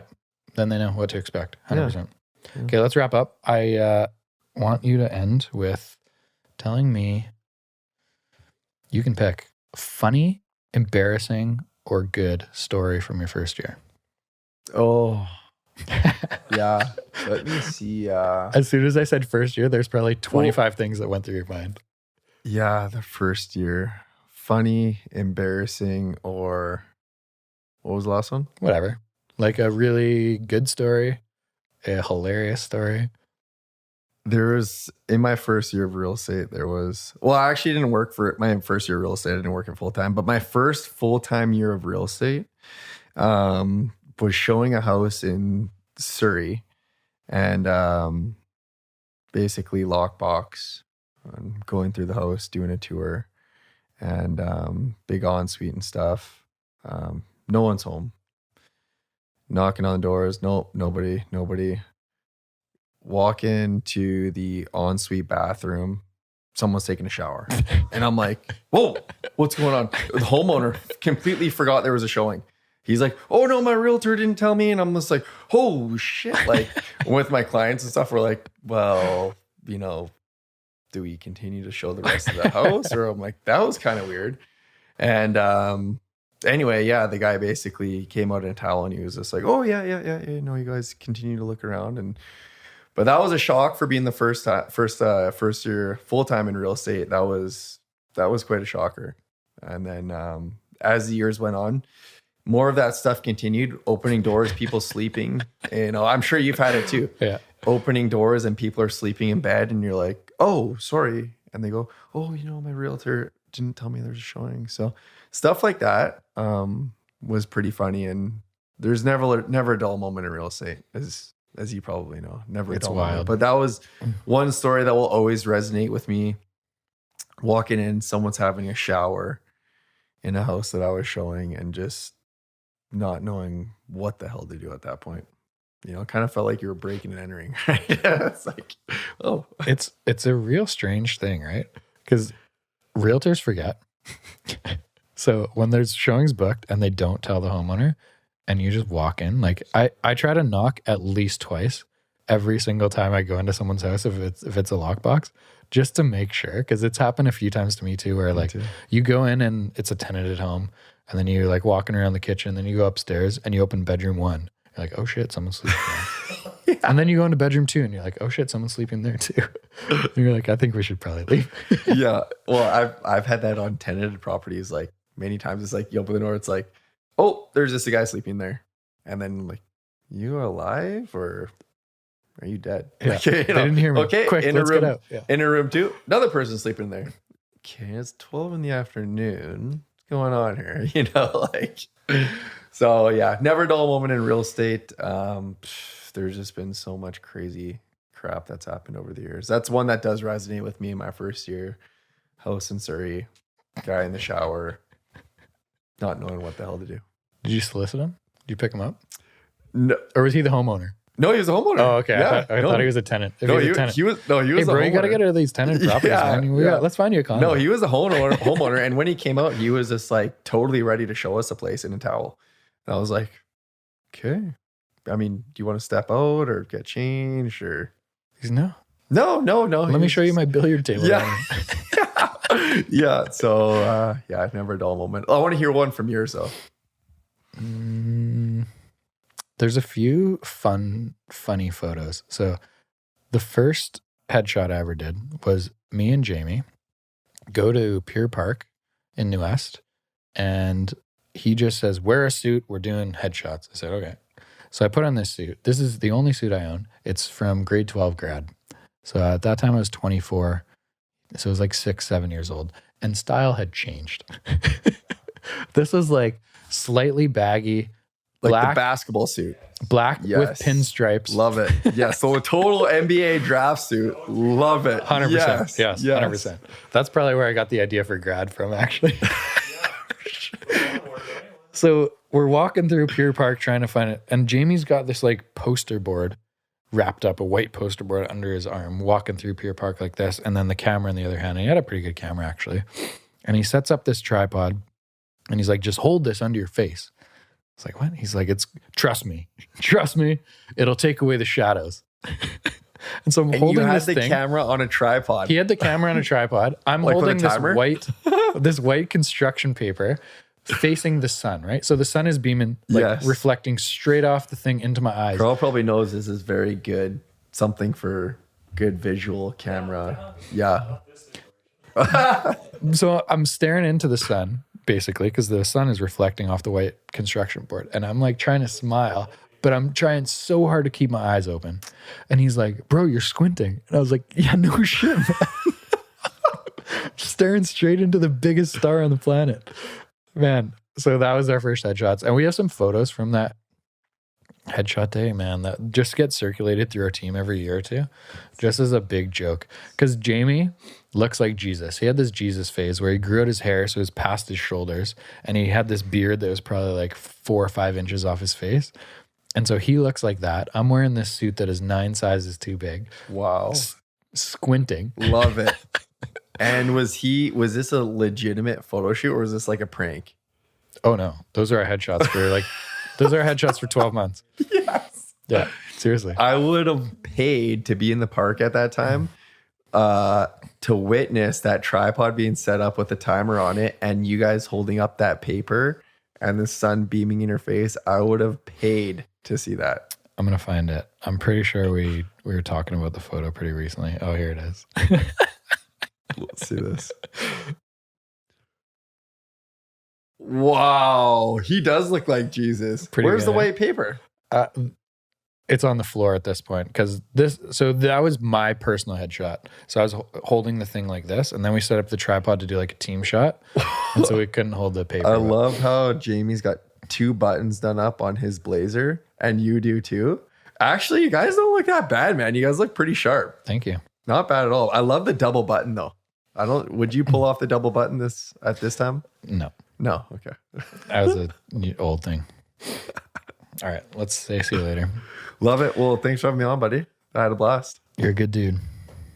I'd put you in the top 0.5%. Thank you. Actually, we haven't done a deal together, so I'm gonna keep that. Oh, that would put me in the top 0.023% for sure at that point. I love how this means anything. This is just like a mythological thing in my head that I make up and talk about, right? Just to like explain my points. I would love to do a deal with you. That would, if I could do one more thing on this earth, it would be a deal with you. There it is. Thanks for coming on, man. You bet. Thanks for having me, man. All right. Carl, thank you.